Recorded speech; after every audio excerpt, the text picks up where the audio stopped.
at 1-1 in the second half in Rome. That's the latest. I'm Anna Russell. They dare to do, and the Lily Whites are going to score on you. They're no angels, but this season Harry and the boys are going for gold. From White Hart Lane to Wembley, Spurs will always be North London's finest. It's the Tottenham Hotspurs Fans Show on Love Sport.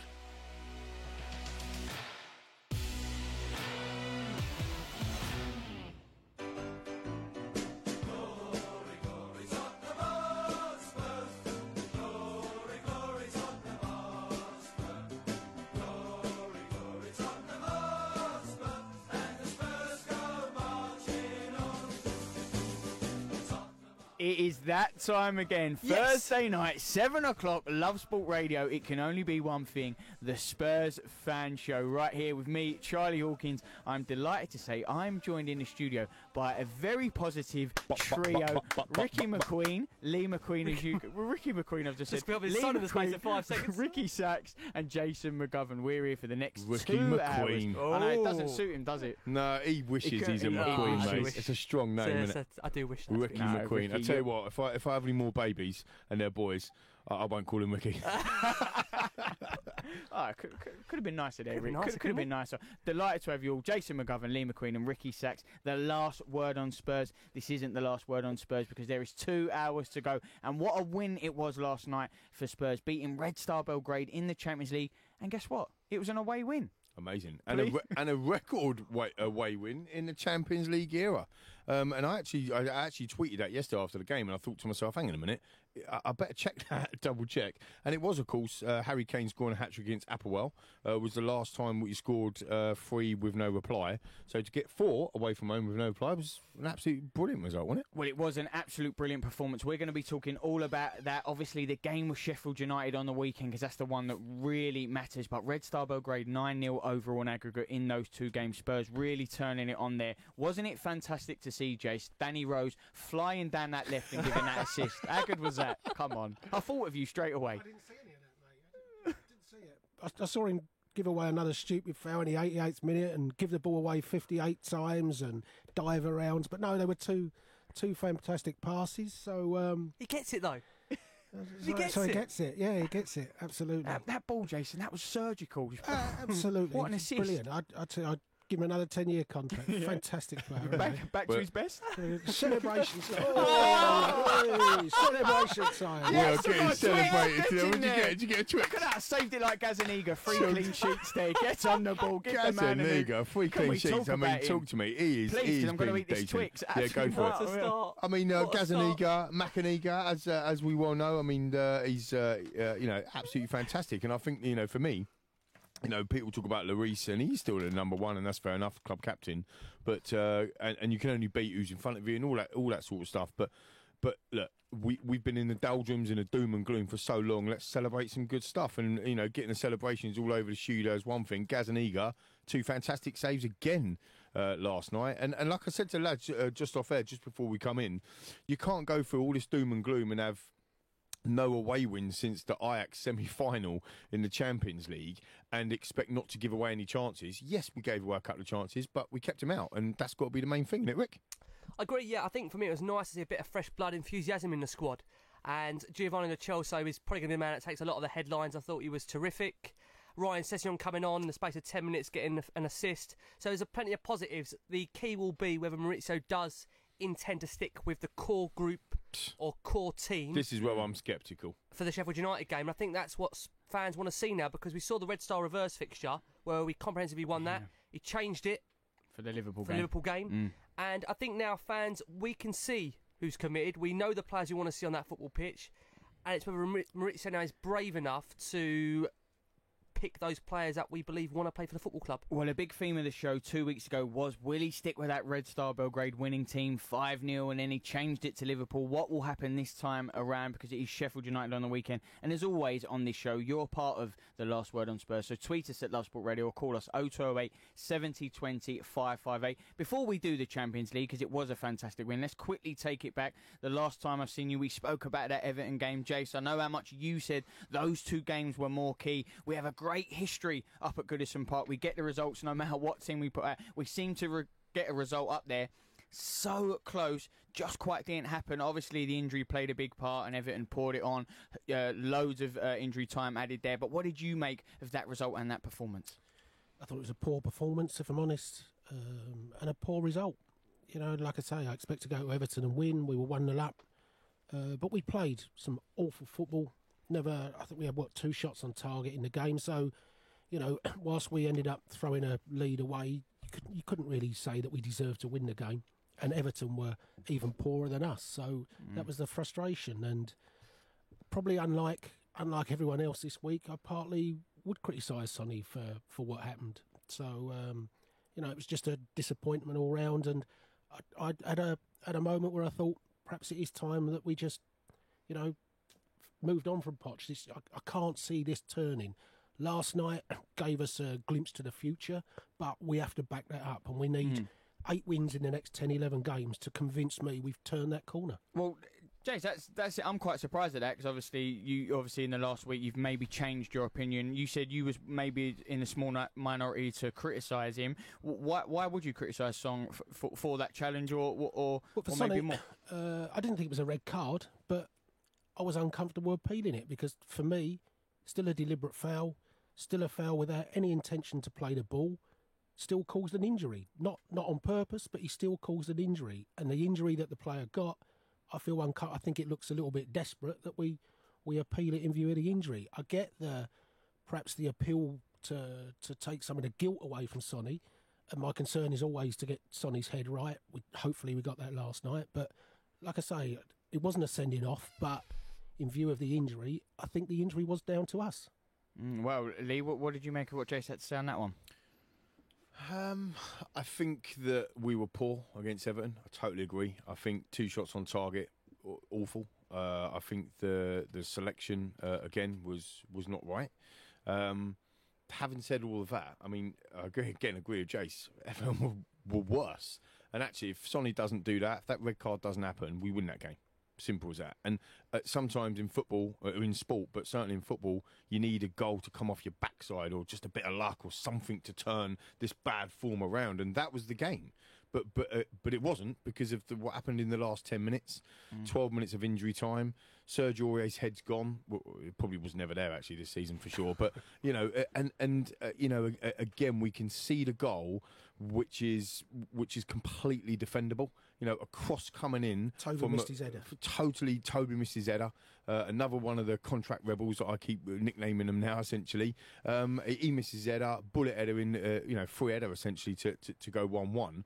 And actually, if there was another 2-3 minutes on the clock, we might have ended up losing the game, which again, you could look at being a bonus, because I'm Mr. Optimistic. But again, it was poor. I think with the Sonny, I go back to the Bournemouth game when he got sent off, and he come out after that game and he said he will never, ever get sent off again for Tottenham. So that's what he said. He almost promised. He said, I will not.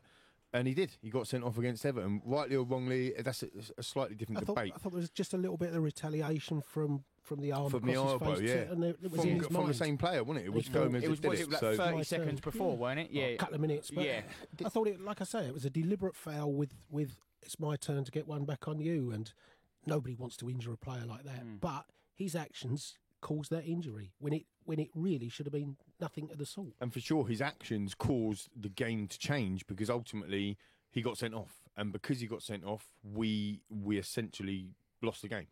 That's what my view.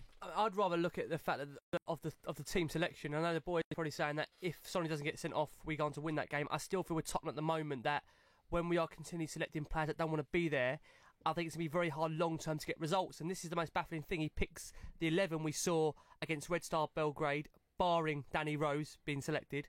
If he sticks with that team, then I think Tottenham can turn this form around. But I just get that horrible niggling feeling that against Sheffield United at the weekend, we're going to see a lot of those players come back. And I would just question, why would you continue to show loyalty to players that have let you down? But maybe it is a fact that some of these players are just too fundamental in that dressing room to drop them. But I mean, I do want to focus on some great performances against Red Star Belgrade. The likes of Giovanni Lo Celso, as we've said, looked great. Ryan Sessegnon cameo looked really good. I think Tunga Ndombele, again, he's going to be a real special player for this football club. Juan Foyth had a great game, and one player that probably I've knocked in the past but deserves a mention is Eric Dyer, coming in at centre-back, where I think we've always struggled with Dyer to really establish what his best position is at the football club. And ironically, where you've got Alderweireld running down his contract, Vertonghen running down his contract, is there suddenly an opening for Eric Dyer at this football club again? It's mad, really. I'm not sure it's suddenly, though. That's the thing. I think that, when you've got great world-class centre-backs like Rio Ferdinand in the past coming out and saying Eric Dyer could be a world-class centre-back, and Poch saying to Eric Dyer, you are my man to be a centre-back. I mean, there's some big calls. And don't forget, Poch played as a centre-back as well. So I think that there's always been that in his back of his mind to play that. What I would say is that we played against Red Star Belgrade, who, by the way, were awful. Yeah, and he's played one game, and so let's not get carried away with Eric Dyer. But what I would say is that I do think he's always been an option there. The only thing I would say against that, and I don't want to be Mr. Negative, you can't really get that from me, but we need a left-sided centre-back in that position, because against better teams that they could struggle. He always wanted to go back in on his right, and although he's picking some nice balls out, he always wanted to go back in on his right, didn't he? Yeah, I mean, Nathan Ake is a prime target. You'd think in your mind if you can get him away. But yeah, I mean, Jan's how old's Jan now? 32, and I said at the start of the season, didn't I? In my mind, I think that's probably the role that they're thinking of giving Ben Davies that long contract for, that he'll end up playing, because centre halves now aren't so dominant in the air as they used to be. Now, I'm not saying that's the perfect fit for us, but I do think that's one of their considerations long term with Ben Davies, to play as that left-sided set. Now, maybe that'll work, maybe it won't, but I think that is in their mind. But you think about the options that he may have with playing it. I actually picked Ben Davies as a left centre-back in a team before I think it was before the Everton game, because I don't want any contract rebels. And just to be clear, although in the week I quite liked Poch's comments about Ericsson and how we kind of haven't thrown him under the bus, Ericsson for me should be nowhere near the first team, nor should Alderweireld, nor should Jan. Anyone with contracted rebels, Wanyama, Rose, Aurier, they shouldn't be near the first team. So for me, picking Davies as a left centre-back gives us an option to be able to drop in mid-game, drop into a back three. It allows, if Sessegnon plays as a left-back, to be able to push up the pitch.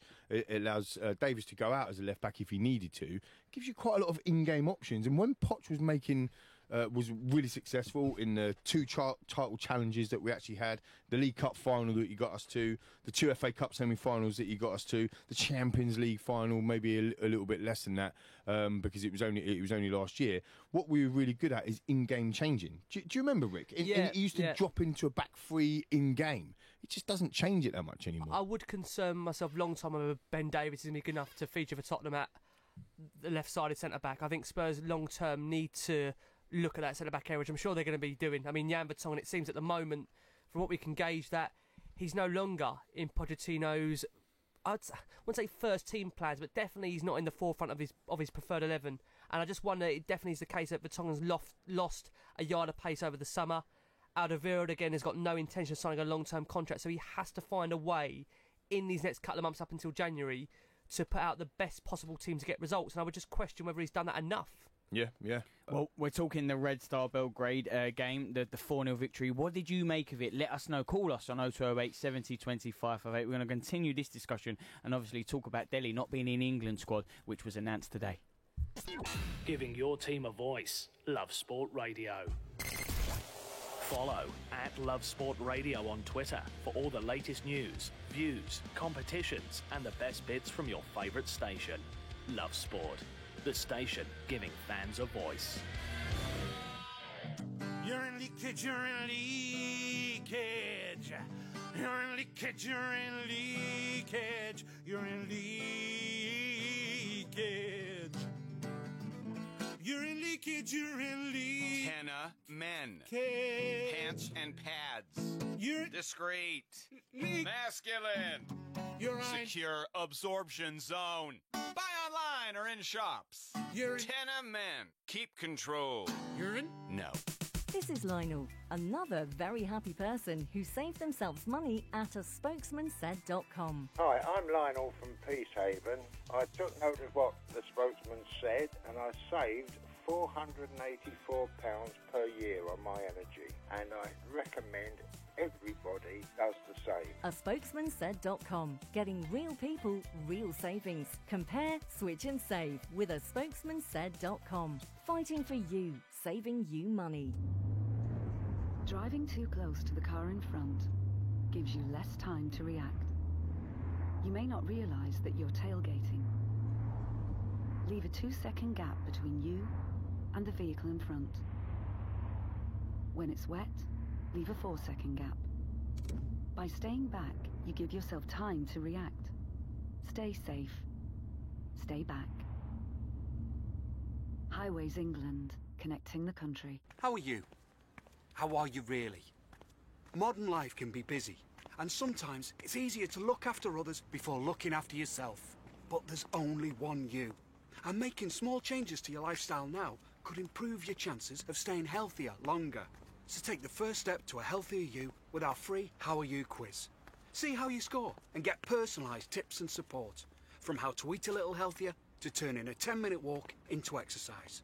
Just search One You. This is Love Sport. You are listening to the Spurs Fan Show on Love Sport Radio with me, Charlie Hawkins. I'm joined in the studio with the last word on Spurs, Ricky Sachs, Lee McQueen and Jason McGovern. We're talking everything from last night's game to Red Star Belgrade in what Spurs was a fantastic away performance. Getting the points there. Doesn't matter if it was Red Star Belgrade. We're going to be looking at the Sheffield United game and obviously Delhi not being in that England squad, which was announced by Gareth Southgate today. And what do you make of it all? Tweet us at Love Sport Radio or call us 0208 70 20 558. I just want to take you back to that first game with Red Star Belgrade. Beating them 5-0. Straight away afterwards, Dyer, Vertonghen saying, this is it now, we've found our confidence, we're going to move on. Jace, you mentioned it, you went, well, let's judge after Liverpool and Everton. Literally, it wasn't one step forward, 2 steps back. Didn't get the results in the Liverpool and Everton game. Is that why maybe, because it's fair to say you're all positive after that result, but not as much because let's see what happens on the weekend. We saw it after the first time we played Red Star. We don't want to get carried away with ourselves. Absolutely. I mean, all we did last night was sow a few seeds. It's a long way before you can say we've turned the corner. Like I say, we need to win 8 of the next 10, 11 games with a couple of draws and maybe just that one defeat or something by law of averages. Then I believe we've done it. We have a really difficult game on Saturday. It wouldn't surprise me if we lost to Sheffield United because we haven't got that consistency yet. So until we get some of that consistency, then the doubts will be there, and the only ones that can do that is those players on the pitch. Yeah, for sure. I agree. I think Saturday's going to be absolutely tough. I think it's going to be tough. And typically, I'll come out and go, we're going to beat them 3-0. I think they're going to sit in. I think you said it earlier, didn't you? They haven't lost away from home in the Premier League, which is ridiculous. And I think it's going to be very, very tough to, typically Spurs under the most recent Pochettino tactics and the way he sets up, typically we've really struggled to break teams down that come and sit in. And Chris Wilder's done an amazing job at Sheffield United. He's getting defending brilliantly, and I think it's going to be tough. I actually said outside off air, the first goal wins almost. It's going to, like we used to play it in the playground, didn't you? Next goal wins. I think the first goal is massively important on Saturday. Get White Hart Lane rocking, the new White Hart Lane, rocking, and we get the first goal, and that could open us up. But it's going to be tough for sure. Well, not only are we delighted that Lee McQueen has joined us back tonight, so has Adrian, because he's called into the studio. It is time for Adrian's Corner. Adrian, you want to talk a little bit about last night's game and Lo Celso? Yeah, Lo Celso and Dembele, brilliant, absolutely brilliant. I mean, Lo Celso had 102 first touches, right? He made 8 recoveries, he made the most tackles, and he completed 71 of 79 passes, and put in 3 excellent crosses. One was a real wicked one, so it was tops on the crosses, It was just like Ericsson on Sunday, wasn't it? Most passes in the opposition half. And then he had that burst pass to 2 players to put Delhi through for Son to score, And to me, even at Everton with Delhi's goal and the goal he got before, looks like he's getting back to form. So the combination I'd like to see is Lo Celso, Ndombele and Delhi in that team, What do you guys think? Well, do you know what? It really impressed me for that first goal. I don't know if you've seen it, Adrian, the Benny Hill music in the background of that goal-mouth scramble. If you haven't checked it out, you've got to look at it on Twitter. It's a great clip of that first goal going in. But what was really impressive is that he initially won the ball back for Spurs and then started to move in the build-up. And I think we've got a really good player in our hands. I think with Lo Celso, what's going to be key now is just giving him minutes. That's the only way the guy is going to be able to adapt to the Premier League, the style of play. The same as Ndombele that we've seen. He's had a fairly slow start to the Premier League season, whereas in Europe, he's been phenomenal, I think. You know, we've definitely seen him brilliant on the top tier of European football stage, and I think Lo Celso just needs to get a regular run of games. And I'm the same as you. I'd love to see them being paired together. It's just whether Pochettino has got the... maybe the right word is, being brave. Is he brave enough now to go with the majority of that 11 for the Sheffield United game, or do we think he's going to change it? I mean, he's already said when he came out after the game that he's going to assess the players. Do you genuinely believe he will keep with this potential 11 ahead of Sheffield United, or do you think he'll change it? I've read that crazy stat. I think he's 93, isn't it? 93 times he's changed the team. Games, I think, since he's kept the same team. That's not the concern, though, is it? Because basically, what we want to see, the players we want to see, is Dele's coming back to form with Chelsea and Dembele. If, for example, Davies came in for Rose and Sanchez was given a rest for Alderweireld, I don't think people would be too bothered about that. But it's keeping. Look, when Eriksen goes, those three, they give us so much creativity. And I said Lo Celso would give us extra pace. He does, and then Dembele with his switching the player, moving forward, I mean, those three together, I mean, like, they get on song, they'll be an unstoppable force. Agree. Yeah, I agree. And on Ndombele, I think, again, with that guy there, he's showing that, especially in Europe, he just looks formidable in the midfield. I think just to interrupt you there, Rick, I think that's why Poch won't pick the same side, because it's a Premier League game, hurly-burly, in-your-face, English League versus Europe, and you can I'm not saying it's a lower standard Champions League, I'm not saying that at all, but it is a different type of speed and physicality and all that sort of stuff, and maybe he's looking at, it wouldn't surprise me if Lo Celso don't start on Saturday, and that would be a real shame. It's been such a breath of fresh air, though. His playmaking, I thought it was amazing. Physical play, I think he's already shown glimpses. He looks like a really good player, Jess, doesn't he? Well, I sat here last week. Coming in instead, then. Well, I sat here last week, didn't I, and said I'd have played Lo Celso from the start at Everton. 100%. And I think he should have done. I think last night the good thing was, without wanting to single out Christian Eriksen and moan and groan about him, but one of the things that people have said all season is we're bereft of creativity without Eriksen, and we saw last night the future of Tottenham isn't necessarily bereft of creativity without him. There was plenty of creative sparks. I love the fact that Ndombele looks forward straight away and hits plenty of first-time passes. He had that moment of madness, didn't he? Second half where he lost the ball. Yeah, that was dodge. That's a shocking moment, but without a doubt, there's a lot more good in Ndombele, and he'll only get better. There certainly was a lot more good. Adrian, we really appreciate you calling. Adrian's Corner there, always a tradition on this show. We've had another call into the studio, this time from Shuban. Shuban, you want to talk about the record man because you're saying he reminds you of a young Pogba when he was at Juventus. Well, you kind of see him cameos of that at United, but there was just the guy was just hitting the ball stuck to his feet, looking at passes. He somehow made a sweet pass and he was off balance. It just, honestly, he was real. Obviously, you spent a lot of money on him. You hope players will come good, but I think it's just, I didn't expect him to be, settle in as well, because I don't think him or Lo Celso speak much English. So I think it must be hard if you go to any foreign, any country, it's hard to settle, and you don't speak the language, everything else. But there were just moments he was just gliding with the ball. That's what you see Pogba do. I remember I saw Pogba play in this country for France. This was at Juventus. He just guy just glided with like Dembele used to, but he had a pass of him. He had a shot on him. Well, if Ndombele's like Pogba, we better definitely not have Mourinho as manager then. That's the That's a great shout. And actually, when you said it was a great pass from Ndombele off balance, I thought that was Ndombele's normal balance. That's his normal balance, isn't it? It's the leaning tower of Ndombele, isn't it? The leaning tower. Shuban, good to talk to you again. I mean, for me, I just want to pick up on that kind of forward runs or passing forward.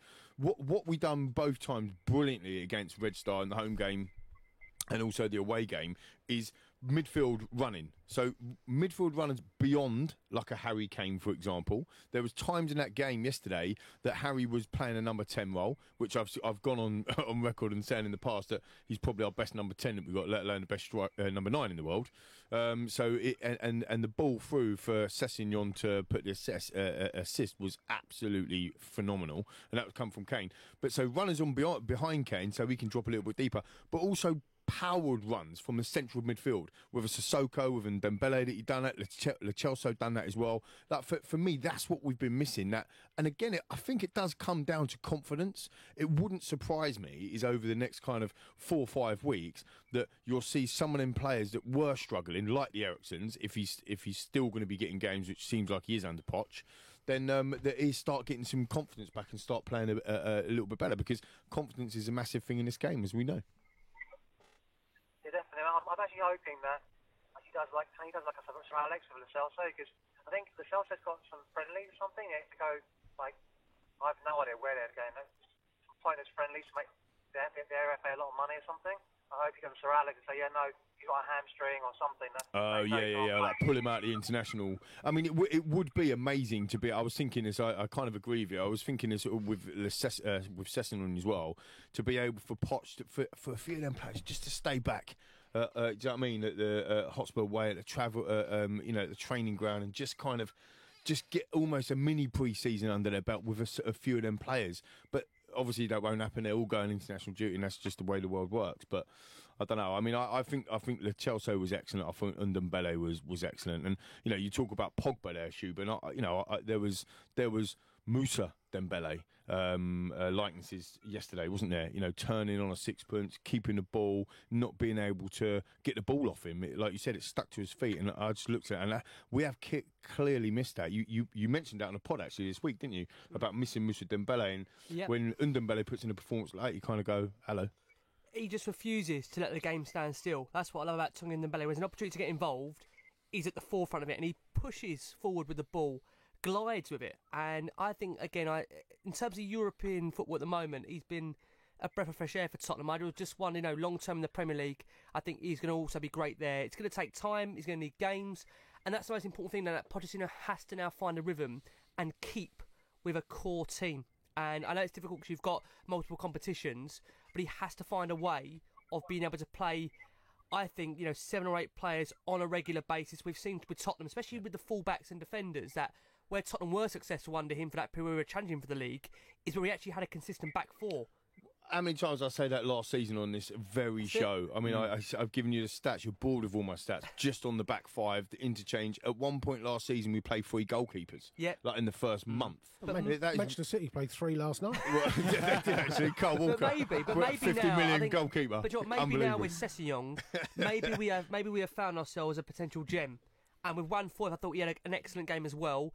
Have we got a future fullback pair in there? Well, just quickly, thank you, Shubin, for calling in. Really appreciate you phoning into the studio. And you still can, 0208 70 20 558. You talk about the players coming through and obviously the pre-season, getting them up to speed. We are only in November. It's a long season. Maybe now the players are just finding themselves in what was already a busy summer for them. Spurs, we have to keep that in mind, don't we, Rick? We do, no, of course. I mean, Ryan Sessegnon's been really unlucky because we know he's been a long-term target for Tottenham for quite a number of years, and he obviously got injured, he had that setback. But now, in the space of 10-15 minutes, he came on, got himself an assist. That'll do him the world of confidence. I would love to see Pochettino give him that start against Sheffield United, but I just wonder if he's going to integrate him slowly. Sorry, Jace. The thing is with that is the only kind of critique I would say on the whole of Sessegnon coming on. I thought it was brilliant. Come on, fantastic assist, really fresh. But he come on as left wing. So in anyone's mind, clearly he's thinking Sessegnon's going to come on and play left wing. He ain't going to come and play left back, is he? You never know. I mean, you never know with Pochettino. I think it will take time, as we've seen with him, that he's coached players in all different positions. I mean, seen with Wan Foyth, he started out as a centre-back when he came to the club. Now he's looking to adapt him into a right-back slot. So I think there's the opportunity there with Sessegnon to really develop him into a different kind of play. There's a chance even...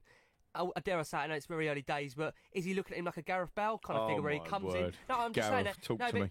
is he looking at him thinking long term he can play further forward up the pitch? Because no one really. Well, he's playing him there now. That was my point. He's playing him further up the pitch now. He's going to do a reverse just nice of to see Gareth Ricky Bale, this positive, though? Yeah, Rick's right. He was loving it. Listen, it's a long way to go. All joking aside, it's not. I'm not getting too carried away. It's Red Star Belgrade. It's a great win, but I think, like Jason says, let's see it over 8 or 10 games. Well, let's see it over the next game, which is Sheffield United. It's a massive one. We're going to be talking about the manager and has it changed over the last few weeks. This is Love Sport. ASpokesmanSaid.com is a leading price comparison website that allows you to compare every energy tariff on the market in seconds. We have more deals than any other comparison website offering energy prices, and our impartial independent switching service is free of charge. Nearly 50% of UK households have switched bills, and there are hundreds to be saved. Visit ASpokesmanSaid.com, as recommended in The Guardian, The Times and The Sun. ASpokesmanSaid.com. You probably think you're pretty good at multitasking behind the wheel. I mean, you have to multitask to drive. So what's wrong with checking your phone? The thing is, your brain simply doesn't work. Even a quick look at a message, or firing off a quick reply, affects your concentration and makes you less able to react to hazards. If you use a mobile phone while driving, you're 4 times more likely to crash. Think. Put your phone away. Before you set off on a long journey, remember to check your vehicle.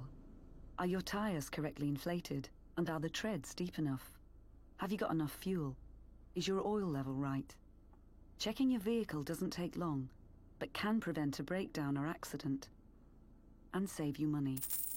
So, before you set off on a long journey, check your tyres, fuel, and oil.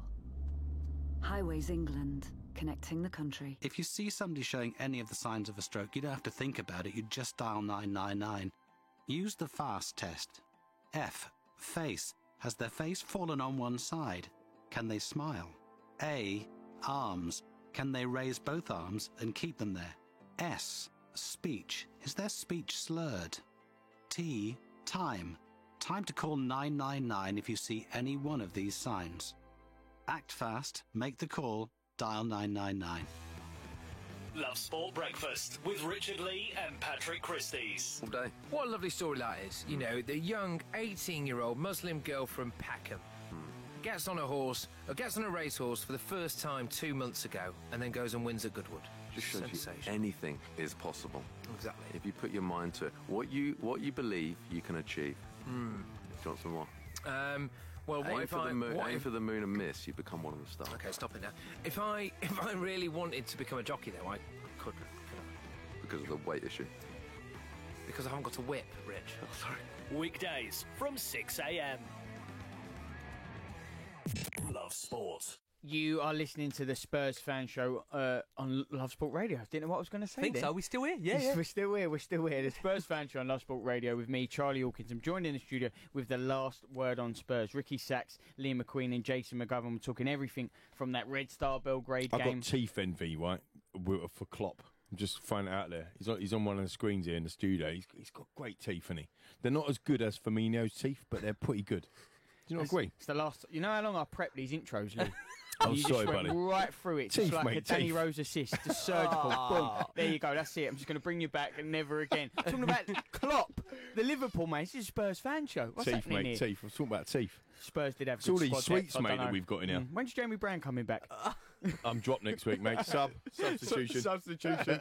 Yeah, we know who for. No, let's carry on. We're talking, obviously, about that Red Star Belgrade. But quickly, you are a big part of the show, and I want to do some listener questions. But before we get into those, obviously, the last few weeks on the show, we've been talking about the manager and how it's going. How are the fans feeling? This is an interesting one, Charlie. It certainly is. You've been calling into the studio telling us how you feel. It's a big split. Obviously, getting those Champions League results. Obviously, very unlucky against Liverpool. Let's be fair. Went 1-0 up. Could have gone 2-0 up. Everton was 1-0 up. They came back. Ricky's looking at me like, you've been very generous here. But they could have gone either way. Has the feeling amongst the Spurs fans changed at all? Where do they all stand on the manager now, Ricky?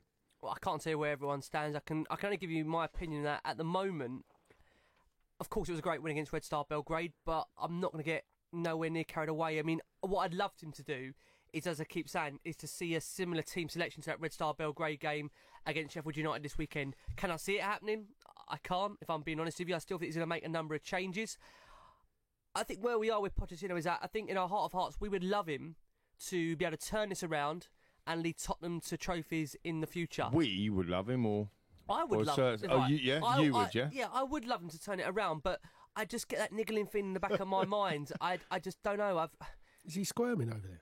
There's something there, isn't there? In all honesty, I just don't know You've whether. got a beautiful shade of blossom I red. just don't know whether. I just don't know whether he has got the belief within himself to be able to get Tottenham out of this current situation, whether he is, Jamie talks about, he wants to oversee this next rebuild, and Jamie's quite firm on that. I still, in the back of my mind, have doubts whether he actually believes it himself, because it's a big job still to do.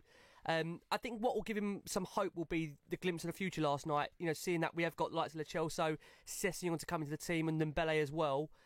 And I don't think at the moment it's time to talk about other managers. We've got a great result against Red Star Belgrade. I want us to focus on trying to push forward. But obviously, what we need to see now is a consistent run of results, because naturally in football, if you don't get results, then naturally the pressure will be on the manager. So that won't go away. And the more Spurs are inconsistent, the more speculation will be there.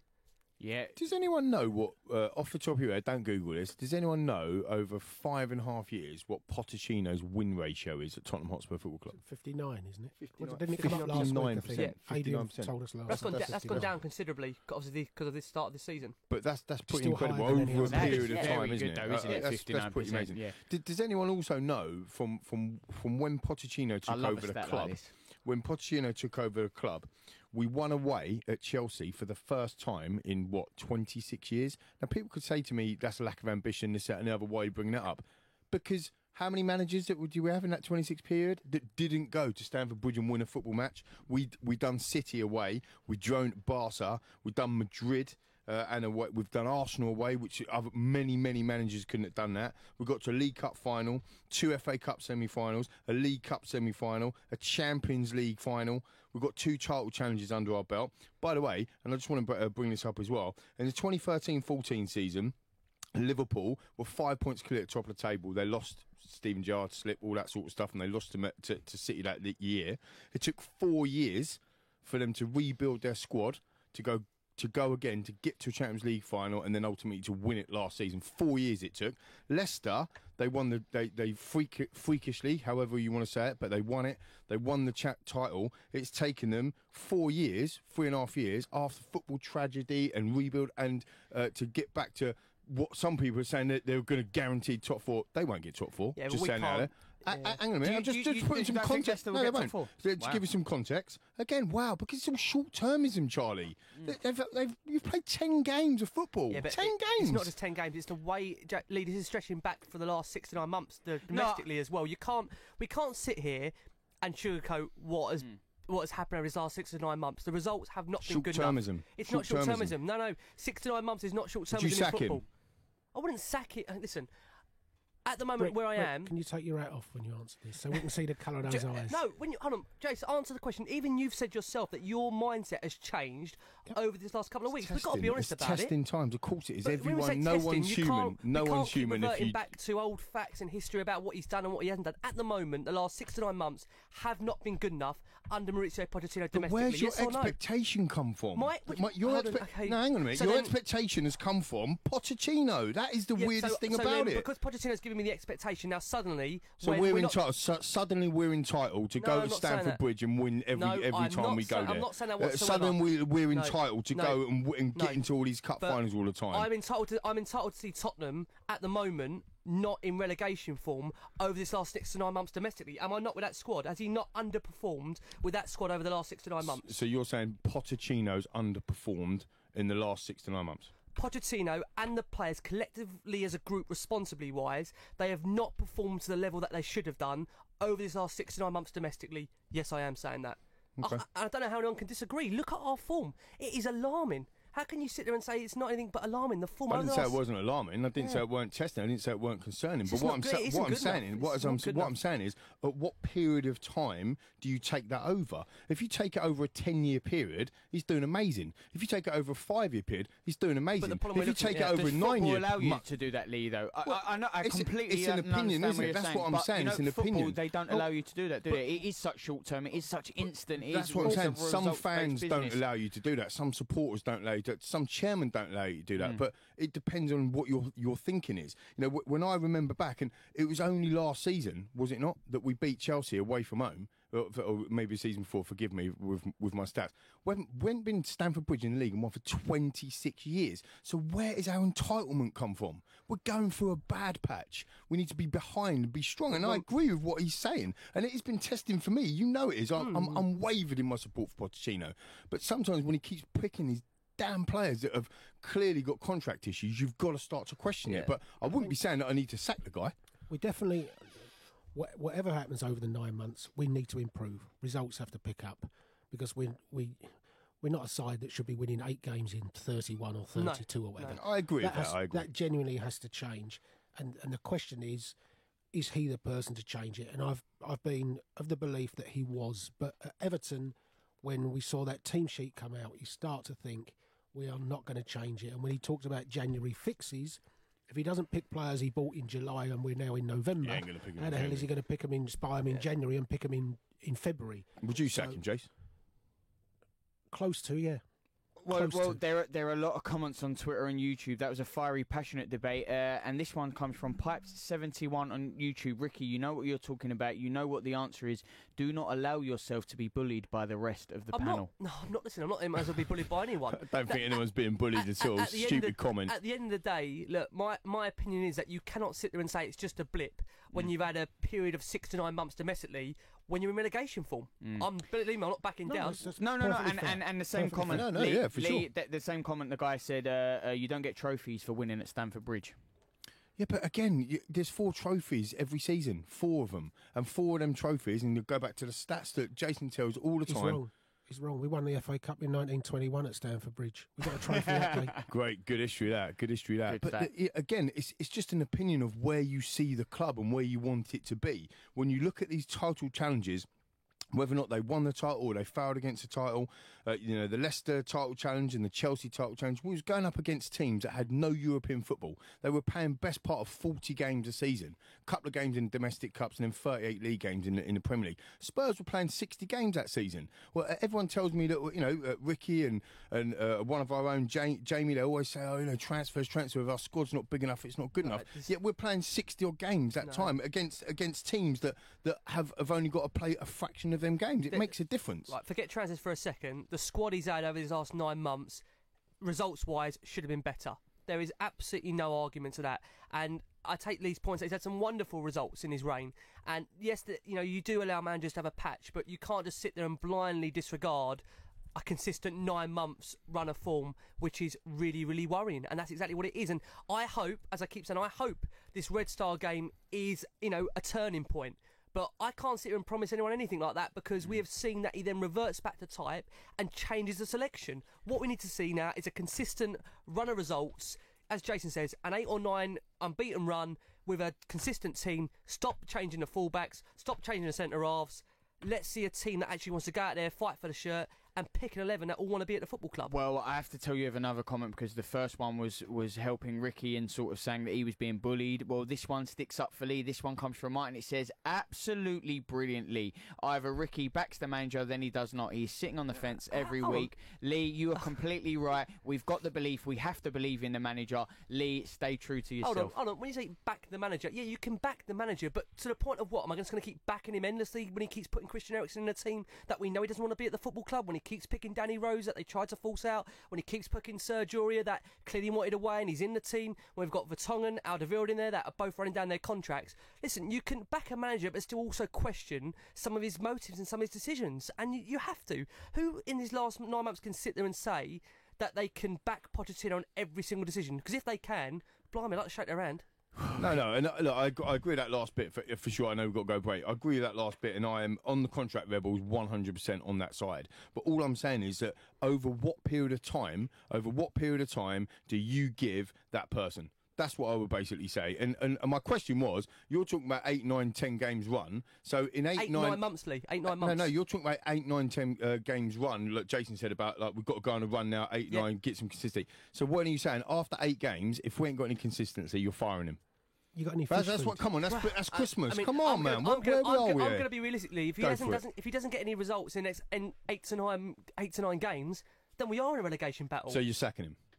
Well, the club have to look to make a change. The board will look to make a change anyway. But are you sacking him? What do you make of it? You can join us on the show. Have your say to Lee, Ricky and Jace. Call us 0208 70 20 558. We're going to continue this when we come back. Giving your team the coverage they deserve. Love Sport Radio. Premier League, Championship and fan shows. 7 days a week. We've got your team covered. Love Sport. Think the energy price cap will save you money? Think again. You could be saving a lot more on cheaper energy tariffs. Price comparison site A Spokesman Said will show you just how much money you could be saving against your current tariff. Don't throw away your hard-earned money to the energy companies. Check out aspokesmansaid.com and you could switch to cheaper bills in minutes. Thespokesmansaid.com. Fighting for you, saving you money. Whoa! Look how much saturated fat is in these chocolate biscuits. It's surprising how much is in our food and drinks. For us kids, eating too much saturated fat can lead to harmful fat building up inside, which we can't see, increasing the risk of heart disease or stroke when we get older. So be food smart. Download the free Change for Life food scanner app and start making healthier choices today. There are many things a mother can pass on to her baby. Her smile, her eye colour, and her immunity to whooping cough. Whooping cough is a very dangerous illness for young babies, and at the moment it's spreading fast. A simple vaccination during your pregnancy can help to protect your baby in their first weeks. Please speak to your GP, nurse, or healthcare professional and pass on your immunity. Oh, it's okay. Let's face it, when your kids are ill, you'd do anything to help them feel better. But remember, antibiotics aren't always needed. You might not realise it, but taking antibiotics when you don't need them puts you and your family at risk of a longer and more severe illness. Help keep your family well. Always take your doctor's advice on antibiotics. Search NHS antibiotics. All better. This is Love Sport. You're listening to the Spurs Fan Show on Love Sport Radio with me, Charlie. It's warm in here now, isn't it? It's very Absolutely warm. The tension is rising. Let me tell you, no one spoke in that break. It was very awkward. You're listening to the Spurs Fan Show on Love Sport Radio with Last Word on Spurs, Ricky Sachs, Lee McQueen and Jason McGovern. We're going to have a break from that debate, just ever so slightly, because we're going into your listener questions that you put to us. The first one is, convincing win at a very, very tough place to play. Can you guys forget all the negativity and just rave about the team for a few minutes because we were utterly brilliant? Absolutely. It was, first from the tunnel, we was all going to be intimidated by the tunnel walk, and that tunnel was mental, though, wasn't it? We took the tunnel on, didn't we? Totally. Straight out the tunnel there was on. light at the end of the tunnel. There was totally. There's your episode title, Rick. So, I thought we controlled the game pretty much throughout the 90 minutes. One magnificent save from Gazzaniga that if we go 1-0 down, who knows? We made some really good saves during the game. 4 or 5 really good saves. Magnificent save. And but I thought the performance was much better. There were so many positives, as we said. The new players, they felt that bit of freshness. Not just the new boys, but Foyth coming in. What about your man Dyer? Right back, Eric Dyer coming back. I thought had a good game. Not a brilliant game. I thought we had a good game. I thought Foyt played well as well. I thought it was brilliant that we had a little Phoenix from the Flames moment where we recreated our goal at the other end just a couple of minutes later, and Davinson Sanchez smashed the bar like Sonny did. But no, overall it was a positive night. To go there and win 4-0, let's be fair about it, we were hoping to go there and win. None of us probably thought 4-0 was going to come up, and you just have to take the positives from that. And you've got to say as well that 4-0's gone a little bit under the radar in a sense of that is our biggest away win in the Champions League. You know, that's how kind of like up and down we are at the moment. Like 1 minute we're like on the floor, and the next minute we're breaking records, aren't we? So from that perspective, I would look at it really positively. I was really pleased with Sanchez again getting another 90 minutes under his belt. I think it's a confidence thing with him as well, and Juan Foyt as well. I thought he played really well, and actually the tackle. When I was watching that first, I thought that was Eric Dyer that come back through, but it wasn't. It was actually Foyt that got actually back and made that last-ditch tackle Pavek, I think his name is, the big centre forward. So I thought there's some really, really positive signs. And again, coming back to what I've been saying and I agree with Ricky at the end of the last one, the contract rebels, they're not in the side. And when they're not in the side, we've got a freshness about us. There's an energy, there's more pace, there's more power. And to go there and win 4-0. Again, another stat, actually, I think we got from the telly yesterday, was that Red Star have not conceded more than once at home all season, or 72 games. Unbelievable. Ridiculous. Yeah. I think that the other big positive... It's another record, isn't it? Go on, Poch, go on. Well, talking of the manager and talking of games... Oh, we're not much about the manager, have we, tonight? I was just going to say, there was one Ricky, even bigger you told me positive. to read out the listener questions, mate. There was one even bigger positive last night. Sava enjoyed the game.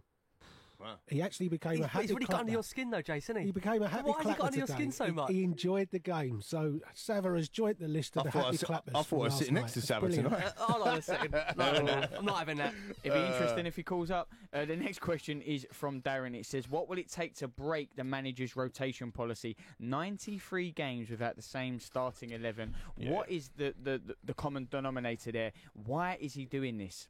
This is a problem. Sorry, go on. No, go on, I mean, mate. I just think, to a degree with Maurizio, I think he's shown far too much loyalty to some of those senior players. And all I can possibly think it is that he is concerned fundamentally about the reaction in that dressing room to dropping some of those names, the likes of Rose, Oria, Alderweireld, Vertonghen, on a regular basis. Is that going to fundamentally damage that dressing room? And that's all I can think about, because otherwise, why would you not want to freshen the team up? Because when he has freshened it up, I know, again, you can't judge too much this against the opposition of Red Star Belgrade. We've accumulated 9 goals and not conceded any. So there's definitely a reason why he's not freshening it up. Do you think, Rick, it's his belief? His belief as a manager. It's a little bit like Pep's belief is we play this way and we have to do it. I think he's got a lot of personal relationships there with some of these players. Like Eriksen, I think this is the thing with Pochettino, that he's the manager of Tottenham, but also, don't forget, he's known these players for a long time, and it's not just a club, it's not just a player-manager relationship. He's known them a lot on a personal level. With Eriksen, he's taken him out for dinner before. You know, I think he then finds it maybe very hard to then suddenly detract himself from being the player and the manager. You've got to look at that, I think, as well. That might be a reason why. I think part of it, it's a bit chicken and egg in the sense that we need the consistency to get into a rhythm. But the trouble is, when whoever he brings in doesn't really grab the shirt. Lucas Moura Sunday, prime example. We've always said, lots and lots of people get Lucas Moura in the team. Lucas Moura was poor. Then he'll make another change. We all talked about Eric Dyer coming back for the Brighton game. Eric Dyer comes in, was absolutely abysmal at Brighton.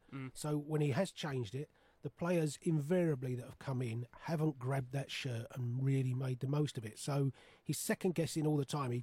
We left Jan out at the start of the season. Everyone said we don't concede those goals to Newcastle and things like that. If Jan's on the pitch, Jan comes back, we still look a shambles with Jan in the team. So I think that's what does he do then, Jace? But what does he do, okay, then for this weekend when he's seen Foyth have a good game?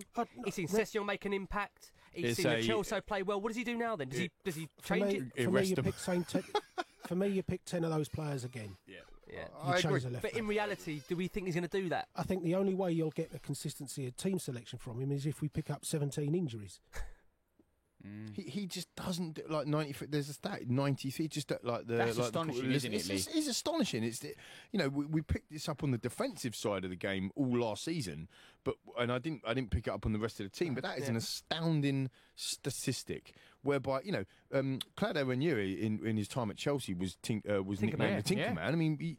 Poch is the Tinkerman. I can't see, when you look back through when I was talking about the Leicester winning the title and Chelsea winning the title against us earlier when me and Rick was having our ding-dong, what you also don't realise is that they had the same team virtually every week, week in, week out. You know what I mean? 15-16 season, though, if you look at our team, you could have named 9 out of the 11, couldn't you? Remember? Yeah. Rose, Walker, Alderweireld, Vertonghen, Dele Alli in midfield, Moussa Dembele, Hugo Lloris, Harry Kane. Dele. Yeah, you knew the team, pretty much. and that was the team really invariably every single week. And I think when you get that as well, you get those natural understandings. So Toby and Jan was a genuine partnership, wasn't it? And as soon as you break that and it's Sanchez and Jan, or it's Dyer and Toby, it doesn't matter. It never looks the same. So there are certain positions on the pitch where I think you genuinely have to have that. In midfield, if your holding player in midfield has got to know when I'm here, that player can run, and when he runs, I'm sitting here. And you only get that through those natural partnerships with constant playing. What's really I think 1 or 2 changes a game, fine, but you can't make 5 or 6 and expect to get that rhythm. I think what's really interesting about that when you talk about the holding midfield role is that I think maybe I'm in the minority. I don't think I am now. I thought when we signed Tunga Dembele, I thought he was going to be like a holding midfielder. I thought that's what the role he was going to do. But he doesn't really do that well. He's more of a number 8, I suppose, box to box and all them sorts of cliches. But I still think we're missing that kind of, I don't know what you want to say, like an enforcer. Do you know what I mean? Like when Wanyama and Dyer were on form a couple of seasons ago, you knew that they would pick up the pieces. They would do the dirty work. I still don't think, even Harry Winks, and I love him, I think we've tried to make diamond formation to fit Harry in the team because he's not a natural midfield enforcer, is he? But he'll sit at the bottom of the diamond and maybe spray balls forward or whatever. But he's not like an enforcer. I don't know. Do you agree or not?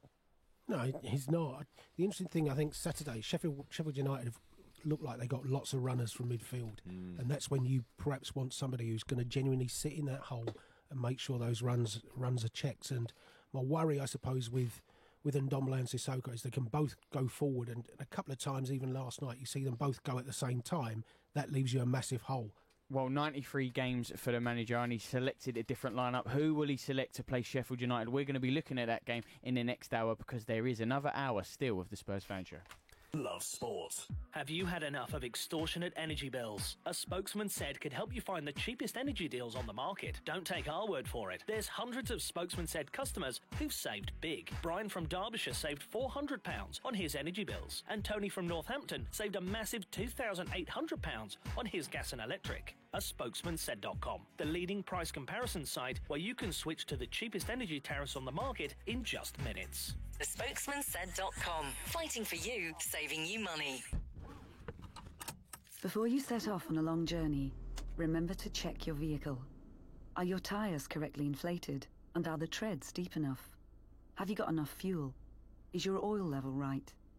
Checking your vehicle doesn't take long, but can prevent a breakdown or accident. And save you money. So, before you set off on a long journey, check your tyres, fuel, and oil. Highways England, connecting the country. If you fall asleep at the wheel, you'll put your life in danger, and the lives of others as well. Before you feel tired, pull off the road into a services or other safe area. Drink some strong coffee, and take a quick nap while the caffeine kicks in. If you're having a nap, you've left your lights on, sir. Right, cheers. Think. Don't drive tired. Exercise. It doesn't have to mean Lycra or a fancy gym membership. All you need is 10 minutes and you. Because a regular 10-minute brisk walk is a great way to get more active. Whether that's walking to the shops or getting off the bus to stop early. Picking up the pace and getting your heart pumping can make a real difference to your health. So, to see how much brisk walking you're doing and how you can fit more into your day, download the free Active 10 app, because there's only one you. Coming up, there is still another hour of the Spurs Fan Show. Don't worry, there is still so much to talk about. We're going to be talking about the Sheffield United game on the weekend. Dele not being in that England squad. We might do a little bit more manager chat. We'll see what Ricky and Lee say. I've had to separate them while we break until that next hour. But there is still so much more to come. Have your say. Did you agree with Ricky? Did you disagree with Lee? What did you think? Tweet us at Love Sport Radio or call us 0208 70 20 558. You can WhatsApp on the same number. There's smiles in the studios, but for how long? It is all after your Love Sport News update next.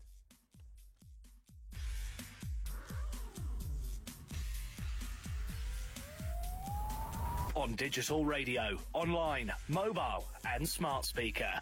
This is Love Sport News.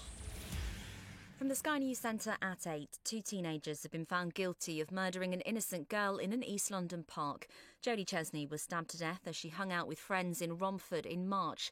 Detective Chief Inspector Dave Wellams says the attack was incredibly violent. The wound that Jodie suffered was horrific, and you can't do that sort of thing without thinking that you're going to kill someone. Will the family ever find out why? I don't think so. Two ex-Labour MPs are telling voters to keep Jeremy Corbyn away from Downing Street. Ian Austin and John Woodcock don't think he's fit to be Prime Minister. Elsewhere today, the Liberal Democrats, Plaid Cymru and the Greens have formed a Remain pact not to stand against each other in dozens of seats. Lib Dem leader Jo Swinson thinks it's just sensible politics. These parties, ourselves, the Liberal Democrats, with the Green Party and Plaid Cymru, have been able to put aside those narrow party interests to work together in the national interest, and that's how our politics should be done. A bomb hoaxer from Cornwall's admitted making a string of threats in Britain, the US and Canada. Andreas Dowling caused major disruption to schools, the Houses of Parliament and even the Super Bowl. Nurses in Northern Ireland have voted to go on strike for the first time ever. Members of the Royal College of Nursing have backed industrial action over pay and staffing levels. South Yorkshire Police have told people in Sheffield's Meadowhall shopping centre not to leave until further notice after heavy flooding left roads in the area gridlocked. A Christmas event due to be held there tonight, featuring performances from Ella Henderson and Jonas Blue, has had to be cancelled because of the weather. In football, Celtic have scored in the final minutes of injury time to come back from a goal down to beat Lazio 2-1 in Rome. It sends the Scottish champions through to the knockout stages of the Europa League with 2 group games to spare. Rangers are just getting underway against Porto at Ibrox. That's the latest. I'm Anna Russell. Love Sport Radio on digital radio, online, mobile and smart speaker. This is the Spurs Fan Show.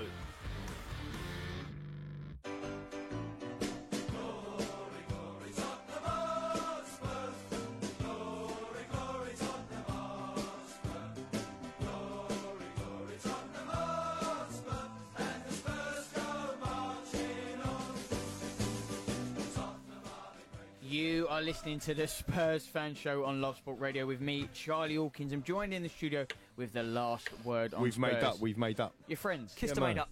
We've had a selfie together. Loving it. Yeah? Yeah. What a beautiful selfie that is. Ricky Sachs and Lee McQueen. Well, me and Jason, our blossoming bromance is continuing off in the corner while we watch you two. We are talking everything. What kind of show is this? Yeah. Where's this going? I knew as soon as Is I it said after it, the watershed? I thought this is a mistake. But we live and learn. Is that called sleeping with the enemy? Yeah. Well, hello.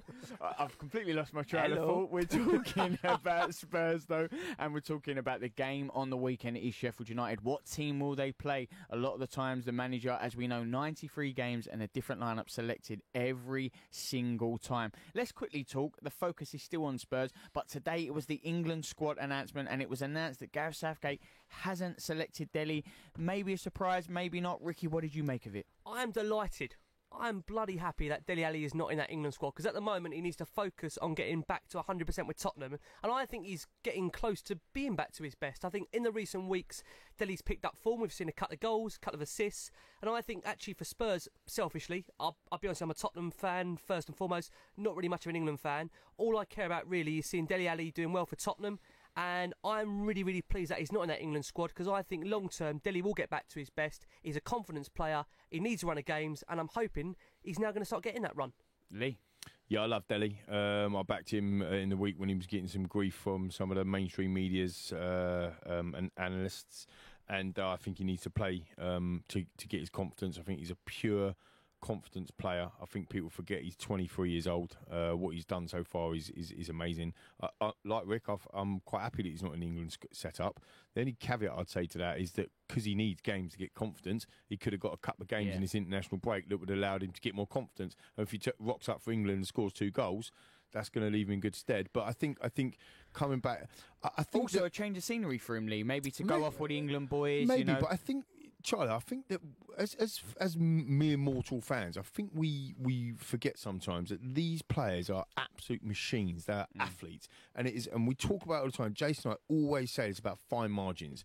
And the things with elite athletes or elite people is that if it's one scrap of doubt in their mind that hamstring is going to snap, if you power off, you lose a half a yard or a little bit of pace because of that. That could really, affect his game, and that's why slowly but surely he has to come back, and that's why I think that he needs them games to get that confidence back in, not only just himself, because he's still playing, doing all the flicks and tricks. He's still trying all the passes, so he still thinks he's got the ability. But maybe it's in the back of his mind. Look at Michael Owen all them years ago when he snapped his hamstring and done all them injuries and stuff. Was he ever the same player? I'm not saying it's the same as Delhi, but it must have something in the back of your mind, surely, no, Jace? I think it does, but I wasn't surprised that he wasn't picked for England. He scored a lovely goal at Everton. Really pleased to see him do that. He had the chance to do it again last night. Didn't take it. Are you surprised that Danny Rose has been called up? I'm stunned. That's absolutely baffling, isn't it? How is Danny Rose? How is Danny Rose been For called me, up? Curtis Obeng is a much better Unbelievable. But How no, has I he mean, been overlooked? Back to Delhi. Back to Delhi. I think the goals have been nice, but his all-round performances are still nowhere near what they were. And in fairness, we've talked about we want to see Tottenham pick the same side to get into a consistent rhythm. And England won their last game, 6-1 without Dele Alli. So why would they call up Dele Alli? They've just won 6-1 without him. There's no need to, is there? Their midfield obviously worked perfectly well against Bulgaria. Therefore, why would you who would you leave out the England side that's just won 6-1 to fit in an out-of-form Dele Alli? Are you surprised Winks, though, is in the squad then, if he's not getting to the Tottenham team? Well, he played Bulgaria when they won 6-1 with Winks in the side. Yeah, but what do you think about him not playing for Tottenham Gareth recently? Southgate has to pick the side that he's doing the job for Gareth Southgate. Of course, They've just won 6-1. Why wouldn't he keep that side?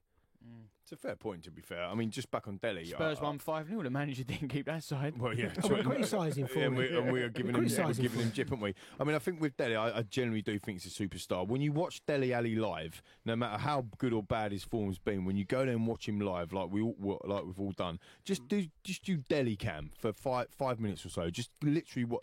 The off-the-ball movement that he does, the space that he creates, the niggly player that he can be against the opposition, in half open up. And Kane, in my opinion, thrives off of that. Like to be able to open up some clear spaces. And there was a moment yesterday in the game when I saw Kane and Delhi playing together. I still don't think they were quite hitting the mark together like they did before. Before it was like telepathy. They knew where it was each other. I mean, that ball that Kane played last season when we knocked out Woolwich against in the quarter-final of the League Cup, and Dele Alli went on to score. I mean, absolutely, it's just perfect stuff going on, and they're not quite there yet, but that's why I'm keen for them to get games together, because I think that, getting games together is going to be good for us in the long run. I think Son's also part of that three. He's a very important player, and the way you wanted to talk about him as well. Yeah, again, there's been a lot made about Heung-min Son, and I think you discussed about the Everton change itself. But I thought the way he came back, and there was concerns if he was in the right mental state of mind to play. Sonny, for me, he's taken like a lot of stick from maybe non-Spurs fans. I was surprised by your guys' comments on him with the tackle. I think it was the right decision to overturn that, if I'm being honest with you. If anyone knows Sonny as a person, as a player, he wouldn't really hurt a soul. And I totally understand the reasons as to why some may have felt it shouldn't have been overturned. But I think with Son, the player he is, he's such a classy guy. And that celebration last night, and I know some people are saying it's over the top, but that's just the way Sonny is. He's such a humble individual. And he's down to earth. And I think he's such a great player. And I think what just differentiates Son from maybe the top players is that they just do it on a regular basis. If Sonny can, with his form, if it's regular for him, he will definitely be up there as in one of the best players in the world. There's no doubt about it. It's just finding that consistency. But I'm so pleased to have him in this Tottenham team. And from a class perspective, as a fan, I'm so proud to have someone like that representing our football club. Obviously, a lot was made of that challenge. Sorry, Jace, just quickly, when it did happen. And obviously, a lot of Spurs fans were saying, he's not that way. And it sort of created a little mini-storm in the media saying, well, if someone's not that way, they might not be that way inclined, but if they've done the foul, they've done the foul, they've done it. You can't really say they've not that way. The foul happened. Where do you stand on that, Ricky? Yeah, listen, because it is obviously tricky and it is a muddy water. It was a foul. I don't think he didn't go in there with the intention to hurt him. And again, we've heard subsequently since that he's texted Andre Gomez, wished him well. And listen, players make mistakes, but if you watch his game, he's far from a malicious player, is he? Heung-min Son on the field. Not a malicious player. I'd have actually made him captain at Everton in the absence of Kane and Hugo and Vertonghen. I was surprised Ben Davies was. Well, it was a weird decision, wasn't it? That's kind of another strange one, isn't it? He's preferred Rose over Davies all season. The whole season. And then when he calls Davies in, he makes him captain. It's another strange one. But I thought Sonny should have been captain. It wasn't a red card. I have no problems with the decision being overturned. All I said was, personally, I wouldn't have appealed. I was going to ask you, actually, both you guys, do you think he is in the world-class bracket? And I think you've just actually answered that in terms of he's probably a bracket behind. But, the amount of what he does for his country, for example, is massive. I mean, absolutely revered all over Southeast Asia. So the reality is he world-class? But you're saying no as well. I said to you, didn't I, in the past as well with Sonny, I don't think anyone, I mean, having lived in Asia for 12 years, I know it, nobody understands the pressure he's under. It is Beckham-esque out there because, I said it before, when Neymar's playing for Brazil, Argentina don't like Neymar. When Messi's playing, Brazil don't like Messi. When Sonny's playing for Korea, the whole of that continent is behind him because he goes to tournaments as the star and they all want to see him play as the star. When Japan are knocked out, we want to see Son play well. When Brazil are knocked out, they don't want Argentina to win, do they? When England are knocked out, we don't want the Germans to win, however good, Mesut Ozil used to be or whatever. But he carries that whole continent's nations on his shoulders. Yeah, for sure. It's massive pressure. Well, whatever tier he's in, world class or the tier below, I'll tell you one tier I do believe he's in. I think he's massively underrated. If that's overrated, underrated. Yeah. Excuse me. I totally agree. I was going to say he couldn't be any more underrated. I believe for how good he is. Do you think he is underrated? Yeah, I think do, outside Spurs fans he is. Yeah, I think he's hugely underrated. I actually don't hear anything other than praise for him by supporters of other clubs and by pundits. I think everyone now talks of Sonny as a top player. I can't remember the last time Sonny wasn't referred to as a top player. Well, when I maybe then say underrated, and I still believe he is, but then if you go, name 5 or 6 players in the Premier League you love to see, people might go, De Bruyne, Silva, and they wouldn't mention him when he should be in that bracket, whether he's world class or not. And I don't think he would be mentioned when he should be. He's a top player, and again, I think the difference will be if Sonny was to. It's a very hard task, to actually the way maybe Eden Hazard took Chelsea by storm, where he would be, having an impact. There was a great stat about him, wasn't there, in the Champions League goals and Son, yeah, with Son. I mean, I say Sonny now is I think he's a joint top scorer in the Champions League.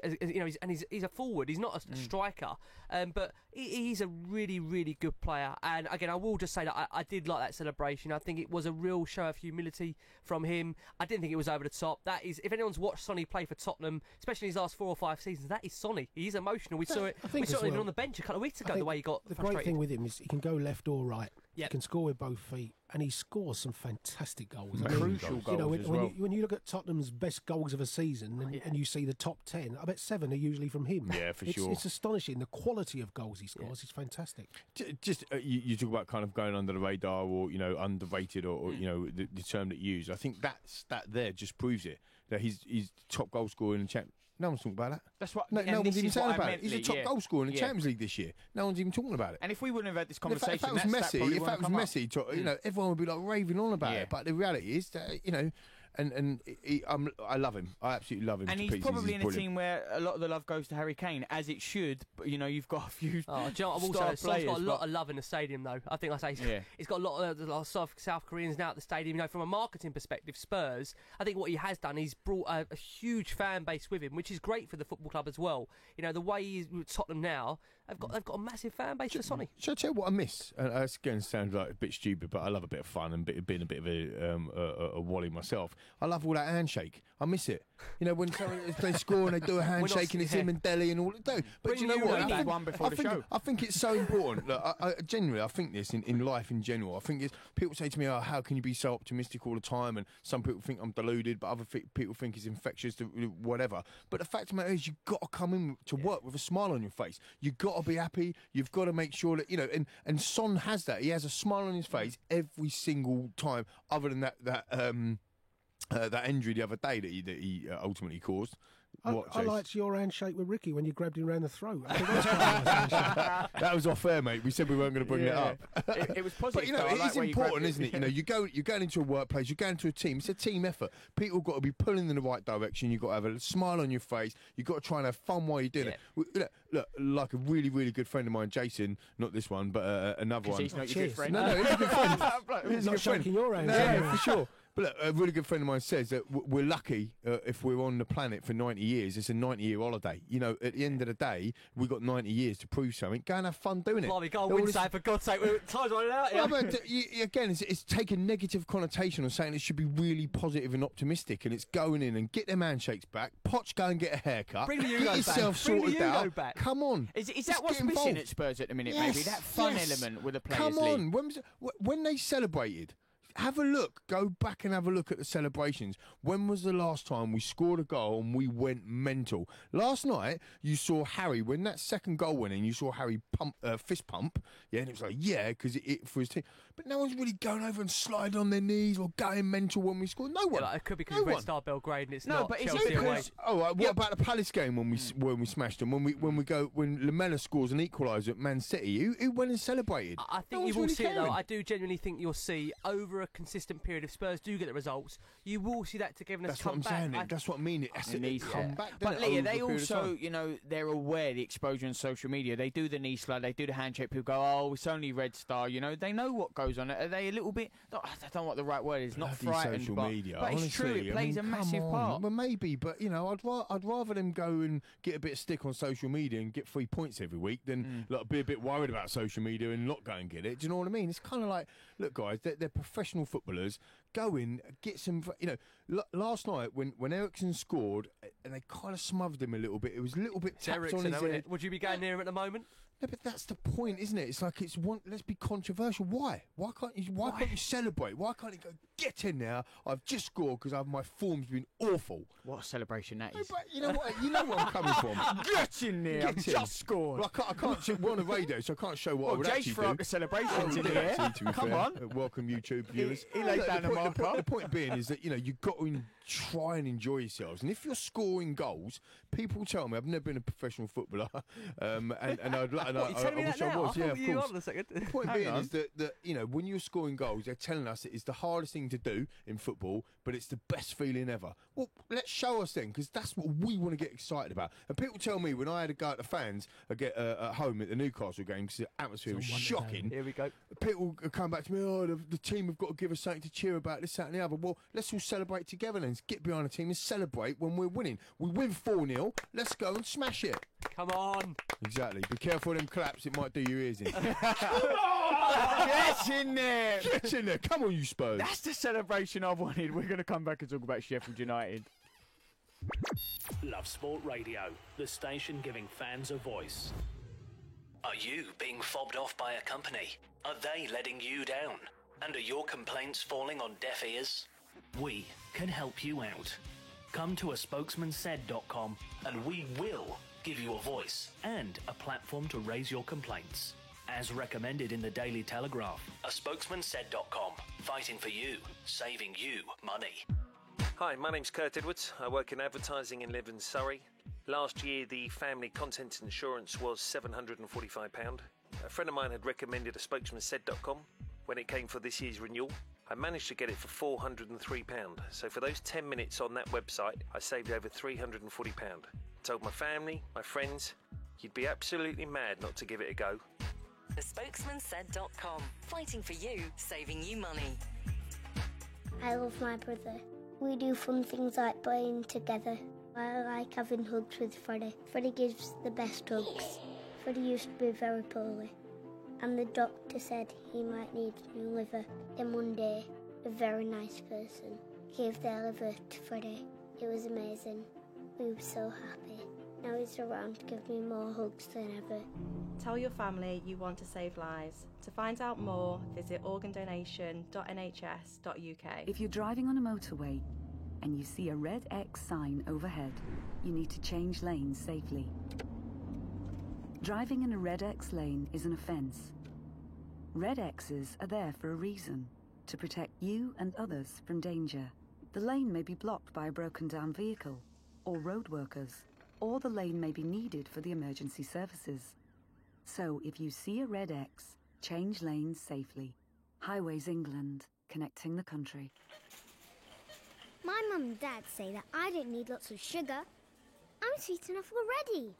So we used the Change for Life food scanner app to find out how much sugar is in our food and drink. It's surprising how much we found. So, I put my detective hat on to find the healthier choices. Woohoo! Found one, Mum! You can be food smart too.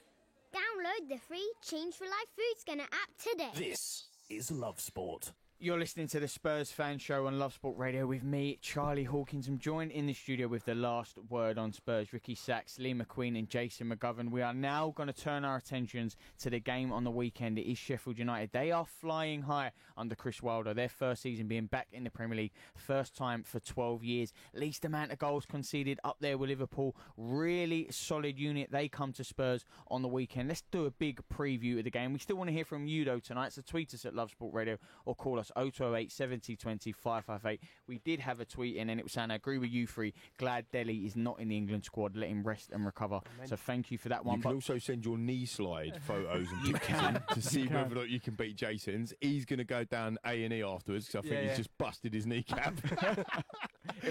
I'll give it a 9. Jason. Solid 9. Yeah, did I get it? You did. Did I get it? Did I You look like I get get it. it? You got it. You absolutely got it. You got it. Talking to someone who gets it, will he be playing on the weekend? We will be talking about this game because obviously the manager does like to change that lineup. It is Sheffield United, and I'm sensing, Ricky, you're not going into this game with much confidence. I mean, I'm going into it more confident than what I was past the Everton game because obviously we won during the week. But again, I'll be, depending on my confidence, will be when I see the team sheet come out before the game, an hour before it, and depending on who's on it. I mean, if he will be putting the majority of those players in from Red Star Belgrade, then of course I think Spurs are capable of beating anyone. If we're going to see the same names on there that have been there in the previous weeks, the likes of Vertonghen, Alderweireld, Rose, Aurier, then I am going to be massively concerned, to be honest. Yeah, Lee, what do you think? Well, we said at the beginning of the show, didn't we? And you've just pulled off some ridiculous stats there in terms of their defensive record, as good as Liverpool's. They ain't won a loss in an away game in the Premier League yet. Chris Wilder's got them, you know, it becomes a cliche, doesn't it? Football really well organised, but he has. I mean, he knows how to win. Jay said earlier at the beginning of the show that they break quickly as well. They're going to cause us problems. And forget the name, you know, that we could be playing Liverpool or Man City, do you know what I mean? Like, because they are going to be very, very tough. 26 clean sheets since the start of last season, which is the most in the English league. It's confidence, isn't it? Like, regardless of what league you're playing in, if you are winning and you've got clean sheets and you got a systematic approach to getting them clean sheets, it's ingrained in you and your players in your system, and they're working in that way. Regardless of what level you're playing, you can up it, you can take it up to that level, and they've proved that they can do that. But again, you know, and I've said this, and my unwavering support, I support Poch through and through, all that sort of stuff, but I don't agree with picking Eriksen. He would never be in nowhere near my squad. But I've said that, in, you know, loads of times. The contract rebels, as I'm talking about them on Twitter, the 6 that Ricky just mentioned, the Rose, the Alderweireld, the Jan, Aurier, Wanyama, and Eriksen. Don't play him. Don't put him anywhere near. But Poch will. And that's the frustration, definitely with me at the moment. Not necessarily do I think he can turn it around, I think he can and all that sort of stuff, but I think he will play Christian Eriksen because he will look at it and he'll say, how do I unlock this defence? How do I unlock this team? And he'll probably go to the man that's done it for the last 7 years. Which seems mad when you've just seen a man over 90 minutes like Giovanni Lo Celso play so well, and why not give him... I mean, I'm hoping I'm wrong. Listen, we all hope we're wrong. We all want to see him change the team over and play the similar team to Red Star Belgrade, but Jace, history tells you he might not do that. No, that's why I said I fear he's not going to turn this around, because it wouldn't surprise me if there's 5 or 6 changes again. I can definitely see Christian Eriksen coming into the side. I think Toby will. I think Aurier comes back, and why then, though? Why do they? Rick, I'm not saying I agree. Yeah, with but it, why do you think he won't? Why do you think he might not have a change of heart this week? No, I've never seen him have a change of heart. So when he has a change of heart, then perhaps I can be a bit more confident of it. But I think we all fear that we'll make 4 or 5 changes. I'd make 1 and that's it. But do you not think he must look at it and think, I have to start getting results soon? Stubbornness, is it? Like, is he stubborn? Yeah, I mean, I think we all know Maurizio is stubborn. Managing the 29 players, because he's referenced that at least 4 or 5 times, hasn't he? All I say, Rick, is when you say he knows he's got to get a result soon, I still think he picks a side that he thinks will get him a result. He doesn't bring Christian Eriksen and think, I want to lose today. No, but when he looks back at our form over this last... Okay. It's not good enough. No, but when he sees the results this season, he must see the trend that he's picking the same players that are letting him down. Surely as a manager, you have to look and think, okay, if these players are letting me down, I've got to change it, haven't I? Absolutely he should do. But there isn't a sign of him doing that, which is why I say I don't see him turning this form around. Well, you're mentioning the Spurs perspective, obviously. In a little bit, we're going to be talking to James Shield from the Sheffield Star to get the Sheffield United perspective. Let's put the focus on them. Obviously, we mentioned how good they are defensively. The clean sheets, 26, which is the most in English football since the last season. What have you seen of them so far that not concerned you on the weekend, but worries you? Where can they pose a threat to Spurs, Ricky? Well, I just think they're very hard to beat. Don't concede many goals. I think the 3 defeats I've had this season have all been by a single goal. They're, 5 places ahead of us in the league, 3 points ahead of us as well. So this is going to be a very tricky team for Spurs to try and break down. And my concern also is how they're going to be on the counter-attack. Because if they do sit in, they can break on Tottenham. And this is where Spurs have to be switched on defensively. And that's why, for me, you've got to play players that are currently in form. Forrest's just had a really good game. Stick with him. Ryan Sessegnon has just had a really good 10-15 minute cameo. Give him a start. It's not as if he's never played in the Premier League before, right? Well, the whole season there last year. You pick him at left back. I would, I would give Sessegnon. Would you? Unless or Davis. He played further forward. Yeah, or Davis. Again, night, Danny Rose at the moment, just based on that performance again last night, I think JC picked up in the 88th minute. He's given away a ridiculous foul. A ridiculous foul that really doesn't need to be made. At the moment, again with Danny, I wouldn't have him anywhere near that first 11. So for me, Davis or Sessegnon comes in at left back, and then he's got a decision to make at centre half. Dyer's played really well, and this is one of the frustrations that when a player does seem to play well, he doesn't get the opportunity to then do it again the next week. It was quite interesting that Dyer's, if listeners saw it yesterday, you guys saw it as well, is when Dyer was interviewed by Reshma Chowdhury after the game, and she asked him a question, sort of said, personally, what does it mean for you? And I thought it was quite an interesting answer, because instead of kind of giving your stock answer like football would, it's fantastic, or he kind of went, it's really good, but hopefully I've done enough to get into the side the next time around. I just thought, because he doesn't even know, does he? No. There wasn't enough confidence in him to turn around and go, well, I've had a few injuries and I'm back now and I'm playing and it's great. The way he said it was just enjoyable to play a game or something. Yeah, it's almost like I'm grateful to. It's as if he knows that he's a real bit part player, and in amongst people saying you don't leave Eriksen out because you've got to keep him on board and things like that, you've got to do that to others in the squad. And as I made the point earlier, when you see Eriksen play, when you see Eric Dyer play poorly and get left out, and when you see Lucas Moura play poorly and get left out, and those are committed to the club, and they look at Eriksen and think, but he plays poorly and keeps getting picked, that doesn't do their confidence or self-esteem much good. Where does Winks get a game now? Or does he get a game? I don't know. I'm a bigger Winks fan than a lot of people, and I think when there's runners from midfield, then the way that we defend at the moment, I kind of do want a little bit more protection in there. But I think you have to. I think this is a game you just have to stick with what we've just come back with 3 points from.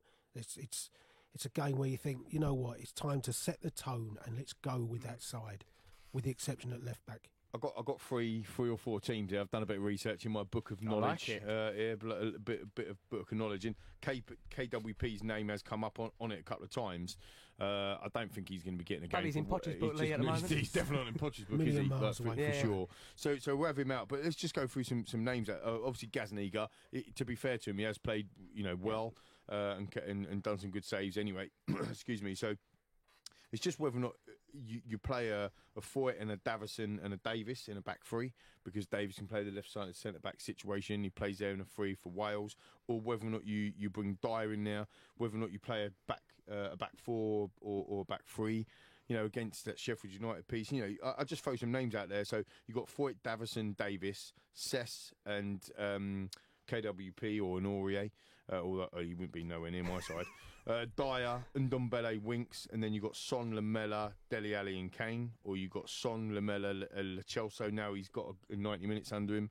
Lamela's not fit, so you'd put in, your front four could be Son, Dele, Kane and Lo Celso, which for me seems like an amazing front four, because Lamela's kind of on the bench.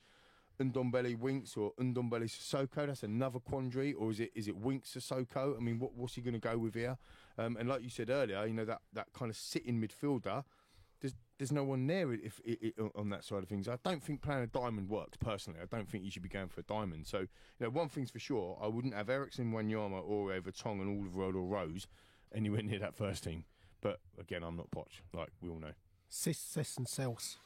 Cels. Yeah. They're all in my team. And Ndombele. Who'd you have in the middle? Who'd you have in the middle?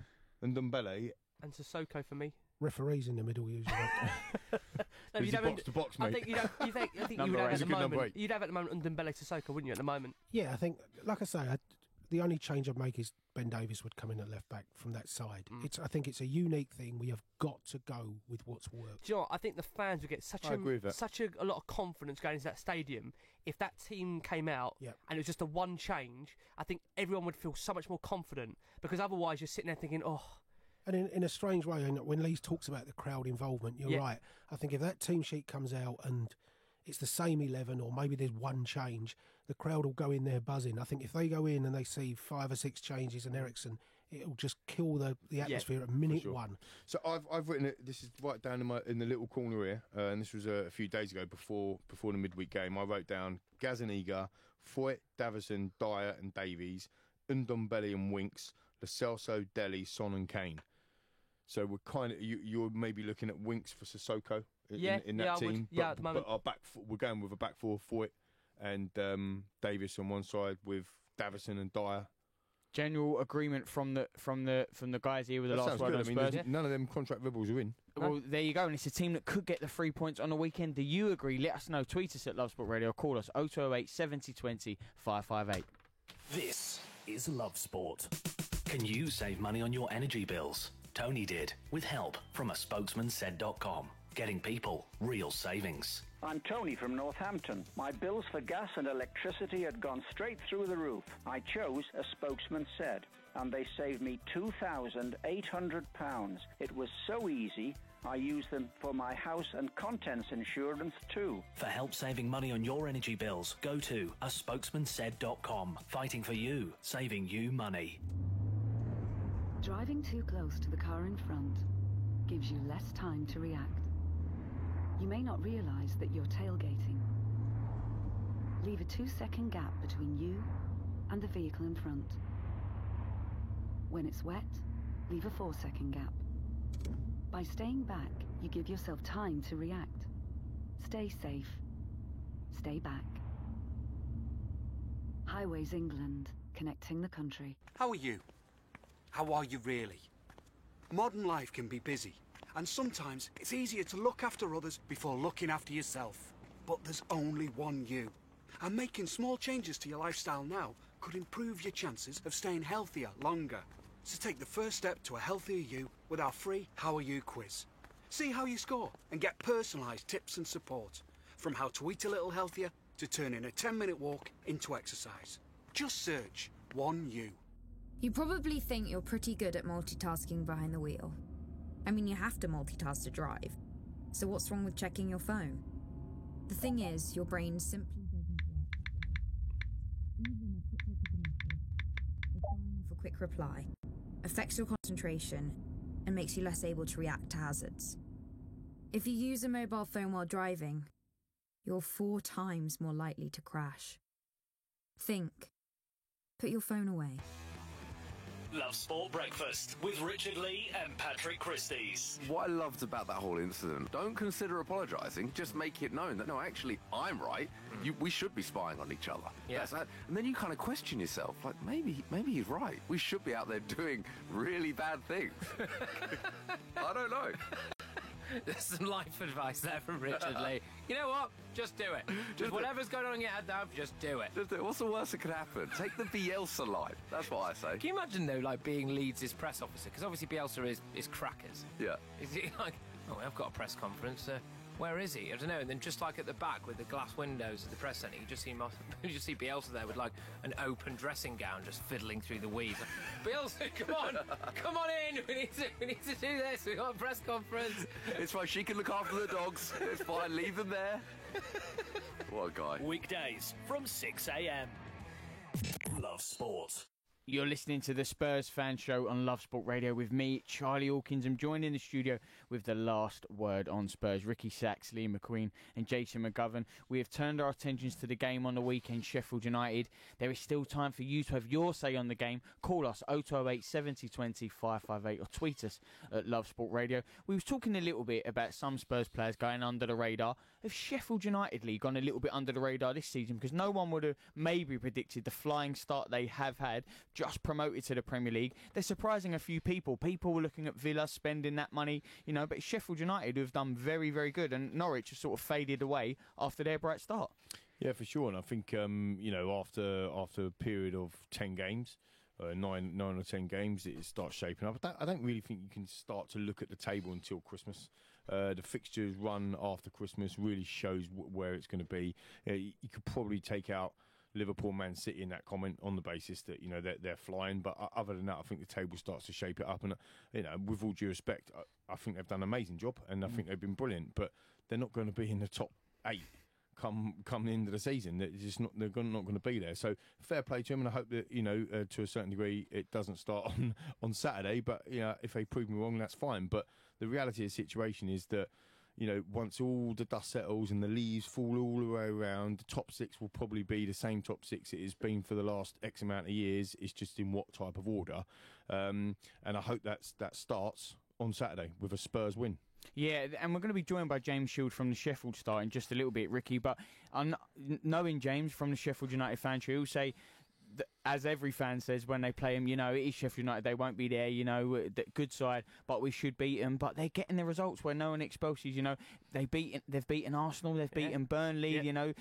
West Ham couldn't find a way to break them down. Liverpool got that, there was a Dean Henderson error, they just about got that result 1-0. Sheffield United, you know, maybe they're being written off just that little bit too much. Yeah, I think also they'll probably look forward to playing Tottenham at this time. Because we're all hoping at some point in the season Spurs are going to be on a decent run of form where we aren't going to be sitting there talking about where our next, you know, consistent run of wins is kind of coming from. So Sheffield United will go into this game with real confidence. And being the away side, I think, suits them because they know the first goal in this game is crucial. If they get that away goal, crucial, then, you know, the home fans, this is my thing that, again, I go back to the team lineup where if you pick a team that fans are going to warm to, you are going to get that 100% back in the stadium. Whereas I feel like if he does put out a team, Jason, we've said earlier, that is, again, a mixed match of players that, you know, some don't want to be there, fans are already going to be infuriated by that, and you might not get that positive support that you would get if you were 1-0 down, if you see where I'm coming from. Yeah, but I think the first goal is important, but I think even if we score first, I've got so much respect and admiration for the way they've come up that I certainly don't think just because we score first we go on and win the game. There's a lot more to Sheffield United. They battle, they work hard, they do all the bad things of the game, the stereotypical things. Game, yeah. But my word, I mean, the 3 goals they scored last week were high quality goals. Yeah. Brilliant football, and nothing but admiration for them. And if they go 1-0 down at Tottenham, they'll still know in their minds Tottenham are vulnerable. They've thrown leads away. We're still in this game. Do they come up there then thinking Spurs are a wounded animal, it's great to play them now, or do they feel like, we're fearing a bounce back here? I don't think so. I don't think they fear anyone at the moment. I think they could go to Manchester City and wouldn't go there in fear at the moment. They're just full of vibrancy, full of energy, full of life, full of enjoyment, totally embracing the Premier League, and they're everything that I'd like us to be at the moment. I really like their manager, and do you know what I like about Sheffield United? Some of their players, their defenders, that when they make a tackle, they celebrate that as if that's scoring a goal. I want Tottenham to get back to that, especially our back line. That's what Lee said. Yeah. I few more knee slides. Yeah, more knee slides. But honestly, genuinely, when you see these guys go into challenges and they win the ball, there's almost that camaraderie, that yes, they've won the tackle. We need to get back to that. And, you know, that's a team that's fighting. They'll have to match them for intensity, won't they, on the weekend? Fighting for their manager. But you have to win a tackle first, mate. Yeah, that's... Danny Rose will. He gets it. He gets it. I think, I don't mean to be disrespectful to them in terms of that. It's just my opinion before. I think that if the Spurs players' attitudes are the same as what I've just said on air, then we'll lose the game. So don't get me wrong, but, you know, if they go in there thinking, but it's Sheffield United, they're gonna fall away and in. Everyone said that about Leicester, and they won the title. So just on Leicester, back to what you said about the table. I think that's one team that they have. They're a team that Spurs do need to worry about, Leicester, this season, because when we talk about top 6, top 7, that's another team now that I think are really, really pushing for a top 4 spot. The way they're playing Leicester at the moment, I think they are. was going to be a brilliant game this weekend, isn't it? You're playing Arsenal. So, you know, we'll find out the true colours, won't we? We'll find out the true colours of what they can do. You know, they went to Liverpool and they lost, which most teams unluckily, do. Leicester. You know, they played really well, though. We went to Leicester and we unluckily lost. But most of the fans will have you say that we got absolutely battered and we should have lost 15-0. But, you know, the reality is it was a VAR situation that turned the game on its head. So, you know, again, it's fine margins. I still think that, you know, over the course of 38 games, the consistency level with a Brendan Rodgers team and Leicester, the team that they've got, will drop off. Do you think we'll finish above Leicester? Yeah, 100%. I think that. Just quickly, I won't guarantee it though, because you killed me for guaranteeing stuff earlier. Can't guarantee it, mate. You cannot guarantee it. The thing is, people talk about deluded or reality versus. I don't care. Or guarantees. I don't care whether it's reality or not. That is what I believe. That is how I motivate. It's how I stay positive. It's how I look at that and I say, of course I believe my team's going to finish above Leicester.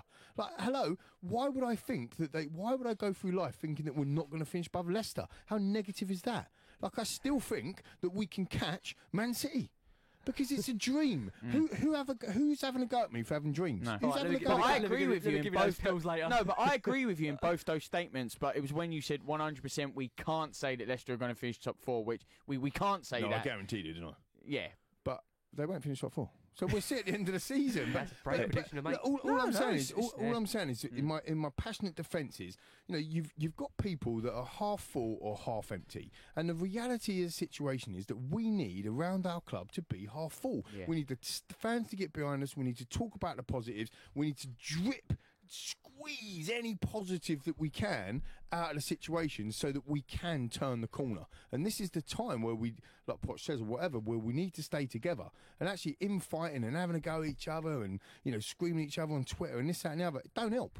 When you first met me, you probably would think I'm the most optimistic, positive Tottenham fan because that's what I genuinely am. No, I've got my notes here when I first met you. Hang on. Nobody, they think you're obsessed with transfers. Well, okay, but they also used to think I was a happy clapper. That I always genuinely believed, you know, we turn it around, whatever. But I always look at things with some realism as well. And at the moment, the manager has to get results. The players have to perform. I'm not having a go at you, Rick.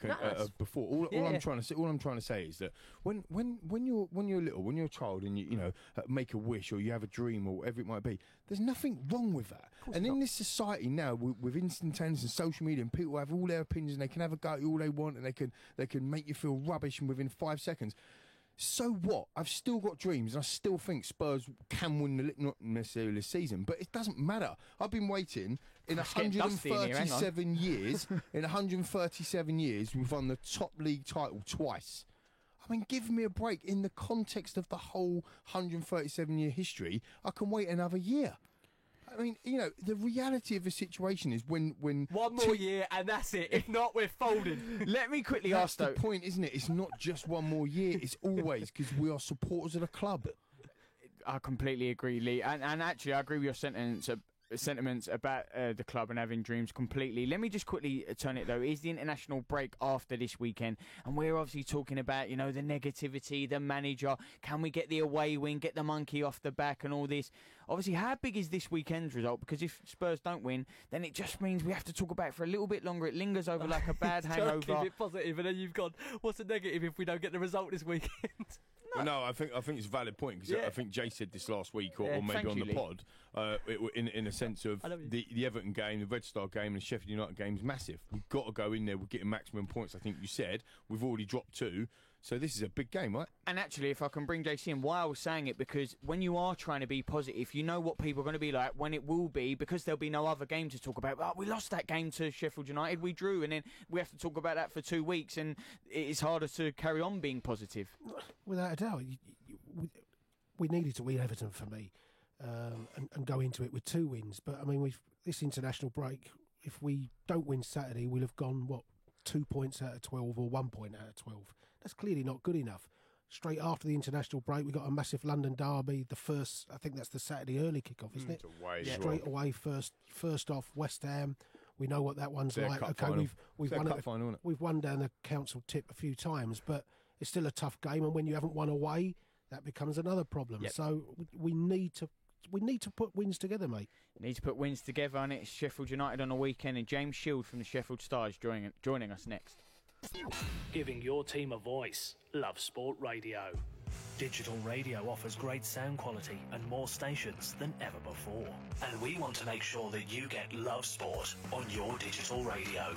Just press the auto tune or auto scan button and Love Sport will appear on your menu. Love Sport on digital radio. It's cancer, they said. My first thought, let's just say it wasn't money, but time off work for treatment and trips to the hospital, paying the mortgage, and the cost of living doesn't go away just because you're living with cancer, and Macmillan can help with that too.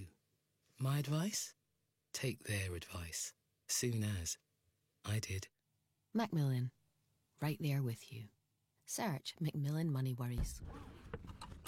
Before you set off on a long journey, remember to check your vehicle. Are your tyres correctly inflated?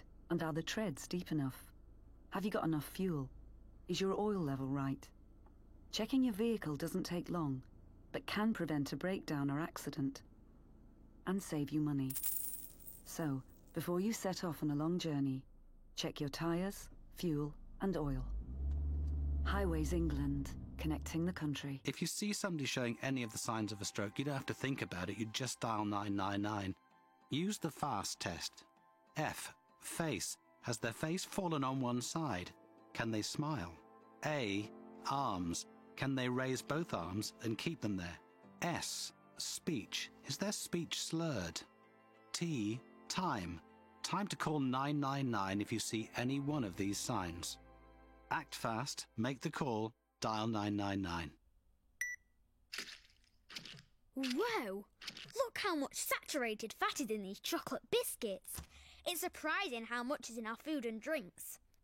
For us kids, eating too much saturated fat can lead to harmful fat building up inside, which we can't see, increasing the risk of heart disease or stroke when we get older. So be food smart. Download the free Change for Life food scanner app and start making healthier choices today. This is Love Sport. The opposition view on Love Sport. Yeah. Got you. I nearly had him. This is the opposition view, and it is the Spurs fan show on Love Sport Radio with me, Charlie Hawkins. I'm joined in the studio with the last word on Spurs, Ricky Sachs, Lee McQueen, and Jason McGovern. And I'm delighted to say we are now joined by James Shield from the Sheffield Star and the Sheffield United fan show. James, always when I get to speak to you, it's a real pleasure. It is a massive game on the weekend. Spurs and Sheffield United. We have to take your Sheffield United hat off because, James, this is the Spurs fan show you're on now. They want to know about the game. But from the Sheffield United perspective, they're confident ahead of this one. Yeah, they're very confident. They're unbeaten away from home since January. And when you consider, obviously, they've been in the top flight since August, I think that's a pretty decent return. And it goes to show you, or goes to sort of illustrate a little bit of the character they've got in the squad. So I think we spoke to Chris Wilder this morning. I think they appreciate it's going to be a tough game, and he spoke sort of quite eloquently and in really respectful terms about Tottenham. But I think the way they've started the season, they're sort of quietly confident they can go down there and get something. James, Ricky Sachs here. I hope you're well. Thanks for coming on the show. Who would you say for you has been the standout players so far of Sheffield United season? Do you know what? And I made this point actually in the office today. I think it's really difficult to pick one out because what Sheffield United are is a team in the true sense of the word. But I think there's been a couple of players who have really caught the eye in recent weeks. John Lundstrom, who scored twice against Burnley last weekend. He's been really important. It's been a great story because he couldn't get in the side last year in the Championship, but he's been an ever-present in the Premier League. I think John Fleck as well, the central midfielder there that they picked up from Coventry City. He's really come into form in the last couple of weeks. But with the way Sheffield United play, I think the ones that probably the Spurs fans should be looking out for are the two outside centre-halves, Chris Basham and Jack O'Connell, and the two wing-backs, Ender Stevens and George Baldock. Are you surprised yourselves how you've started the Premier League, and how nice is it to be to change people's perceptions of Sheffield United from the Warnock, Dave Bassett, as long ago as that is? I think the stereotype is, Sheffield United are going to play that way, but you've played some brilliant football. Yeah, absolutely, and I think that's been one of the great things and one of the really impressive things, to be honest, about Sheffield United is that you see an awful lot of teams come up and they sort of park the bus and just sort of look to defend. And Sheffield United's defensive record, if you look at them on paper, would probably suggest that they do that, but they actually do anything but. They've got a really sort of pioneering way of playing with the overlapping centre halves, although they have tempered that a little bit since they've gone up, but they've gone into every single game and they've had a go. And listen, I mean, let's take this game at Tottenham, for example. You know, despite the fact I know it's been a bit of an indifferent start for you guys by your own standards, there's no point in a team like Sheffield United going down there against the likes of Harry Kane, Eriksen, Son, and effectively trying to turn the game into a training ground exercise of attack and defence, because they'll get beat. So they've gone into it, you know, they've gone into every game looking to really attack the game, to try and cause the opposition problems themselves. And you're right, it's been really nice, because I think a lot of people do have this perception of Sheffield United as being a really physical, combative side that's just going to sort of look to lump the ball forward. They're actually playing some really, really good football under Chris. And how good, just on the manager there, James, how good is Chris Wilder for you in terms of how he's managed Sheffield United so far? I mean, he's been spoken of very, very highly, even linked to the Arsenal job. I mean, how good is he for you as a manager? Yeah, I think he's been absolutely excellent. I mean, listen, you look at his track record at Sheffield United, 2 promotions in 3 seasons. He's not just achieved success on the pitch, he's actually, in a strange sort of way, achieved success off it, because what he did was he inherited a football club in a coma, and there's no other way of describing it. There'd been 5 seasons in League One. He's grabbed it by the scruff of the neck. He's sort of awakened it from that deep sleep. But you know, even before he got to Bramall Lane, he's never been sacked in his managerial career, which I think in a profession like football management tells you something. And he's achieved success everywhere he's been. Alfreton Town, even starting there, one of the most successful periods in their history. Halifax he's never been to Nuneaton Borough, has he? No, I don't think he's done that. But you know, Halifax Town, conference playoff final, a club where players weren't being paid. Oxford United, promoted out of the conference. Northampton Town, saved from relegation, and then promoted from League Two. Again, you know, they're a club with huge financial problems, and you look at just what he's done at Sheffield United. So he's a great Sheffield United man. Everybody knows he's a fan. Everybody knows he's a former player, but I just think he's a damn good manager as well. He's a great attitude, Charlie. He's a great attitude as well, isn't he? I mean, you see some of his interviews. I can't remember which game it was. He come out, I think it might have been against the Liverpool game when you narrowly lost, and he come out and I think the reporter said, oh, you know, you must be really pleased with that. He's like, pleased, we lost. You know, that sort of attitude. It's kind of like, no, we need to get better, we need to improve, and that was after it was a fine display. I know you lost the game, but you know, his attitude is all of the right things of being a winner, basically, and you've just described him as just that. Yeah, you're absolutely right, and that's what he's done. He constantly sort of sets challenges for the players, and I think he has to do that because, you know, the minute they get a little bit complacent at this level, even though they're 6 now, you know, you saw Hull City a few years ago. I think we're in exactly the same position. It ended up just staying up by the skin of the teeth. So it can change really quickly. But yeah, that's one of the things I like, because you know, we see so much sort of, you know, obsession about image and, you know, let's use all the right buzzwords and the right catchphrases. I think one of the reasons why he's really connected with a fan base up here, and I think he would connect with a fan base at any club, is because, you know, he speaks like a fan. Yeah, he is a fan, isn't he? Like you say, he's a Sheffield United man. Absolutely right. But you know what? I think if he took over at Tottenham tomorrow, and obviously Ricky would probably have him, to be fair. Ricky would probably have him. I'm happy with Pochettino at the moment. James, let me put you on the spot. What's your score prediction for the weekend? My score prediction is going to be do you know what? I'm going to go for a 1-1 draw. 1-1 draw. James, really good to hear from you. James Shield there from the Sheffield Star. Really, such an insightful guy. Really good to hear from him. You know, honest, just like their manager, just like their team. They're up for it. They've got the confidence. Spurs not so much. I turn my attention to you 3 in the studio. It's now time for your predictions. Before we get those, Ricky, how do you think the game will play out? I think it will be a tricky game. I think, as we've seen the last home game against Watford, it wasn't easy. It depends what Tottenham team goes out there for me, depending on how the result goes. If we see a similar team to what played against Red Star Belgrade, I'm confident that we'll actually get back to winning ways in the Premier League, and I'll go for a 3-1 win. If we see him revert to type and he plays the likes of Eriksen, Rose, Aurier, Vertonghen, Alderweireld, then I'm going to be honest and say I can see it being a 1-1 draw or even a narrow defeat. Really? It turns like that for you, just It like does, that? yeah, depending on what the selection is. Yeah, I think if he sticks by the selection that he played against Red Star Belgrade, then we've got no reason at all to not be positive. But I think, if he calls back some of the old guard that we know just don't want to be there, I do fear. Lee? I want to hope on a couple of things. I want to hope that the coaching staff have done their homework on Sheffield United. I want to hope that their attitude towards them is different to mine was earlier. I want to make sure that he brings the changes into the team that we want to see. I don't want to see the contract rebels in the team. We need to start fast. We need to have play with power and pace and run in behind and run beyond. We need to get Harry Kane into the game very, very quickly and very early on. And I think if we go one up, I think we can go and win the game. I think we can keep a clean sheet actually as well, to be honest, for a long time. And so I'll go with 2-0. But what I would say, and I'll caveat that, if we go 1-0 down, toxic atmosphere, I fear for it. I fear if Eriksen's on that team sheet, he's going to be a scapegoat. 1-0 down is going to be very, very tough. But I'm positive, and I think if we start off well, which we will, take our good form from midweek, 2-0 Tottenham. Well, Jace, it's over to you. On the last word on Spurs, you're getting the last prediction. How do you think the game will play out, and then your prediction? I'll give a prediction with my head, not my heart.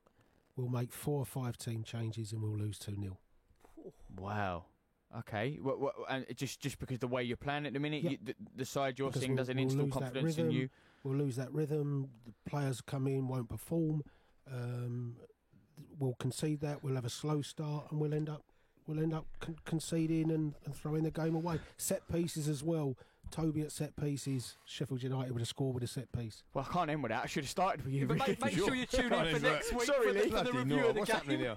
Sorry, if I would have known, Lee, I've just ruined Lee's dream. I should have ended with Lee, Mr. I'm Positive. crushed. It's like a nightmare in here. It's like not a dream anymore. I think what's all very clear though for us. I think what's all very clear for us though is that a lot of this game is going to be very highly dependent on the selection. Team selection. Yeah. Team selection is key. I absolutely agree with that. Get behind the lads. Up the Spurs. Come on, you Spurs. Come on. Same Come on, team. Tottenham. And not one change. Either way, we'll be here every week, as we always are, Thursday 7 to 9 when we're talking Spurs, with the last word on Spurs. And the important message of tonight is, whatever your dreams are, you should always have dreams. Love sport. There are many things a mother can pass on to her baby. Her smile, her eye colour, and her immunity to whooping cough. Whooping cough is a very dangerous illness for young babies. And at the moment it's spreading fast.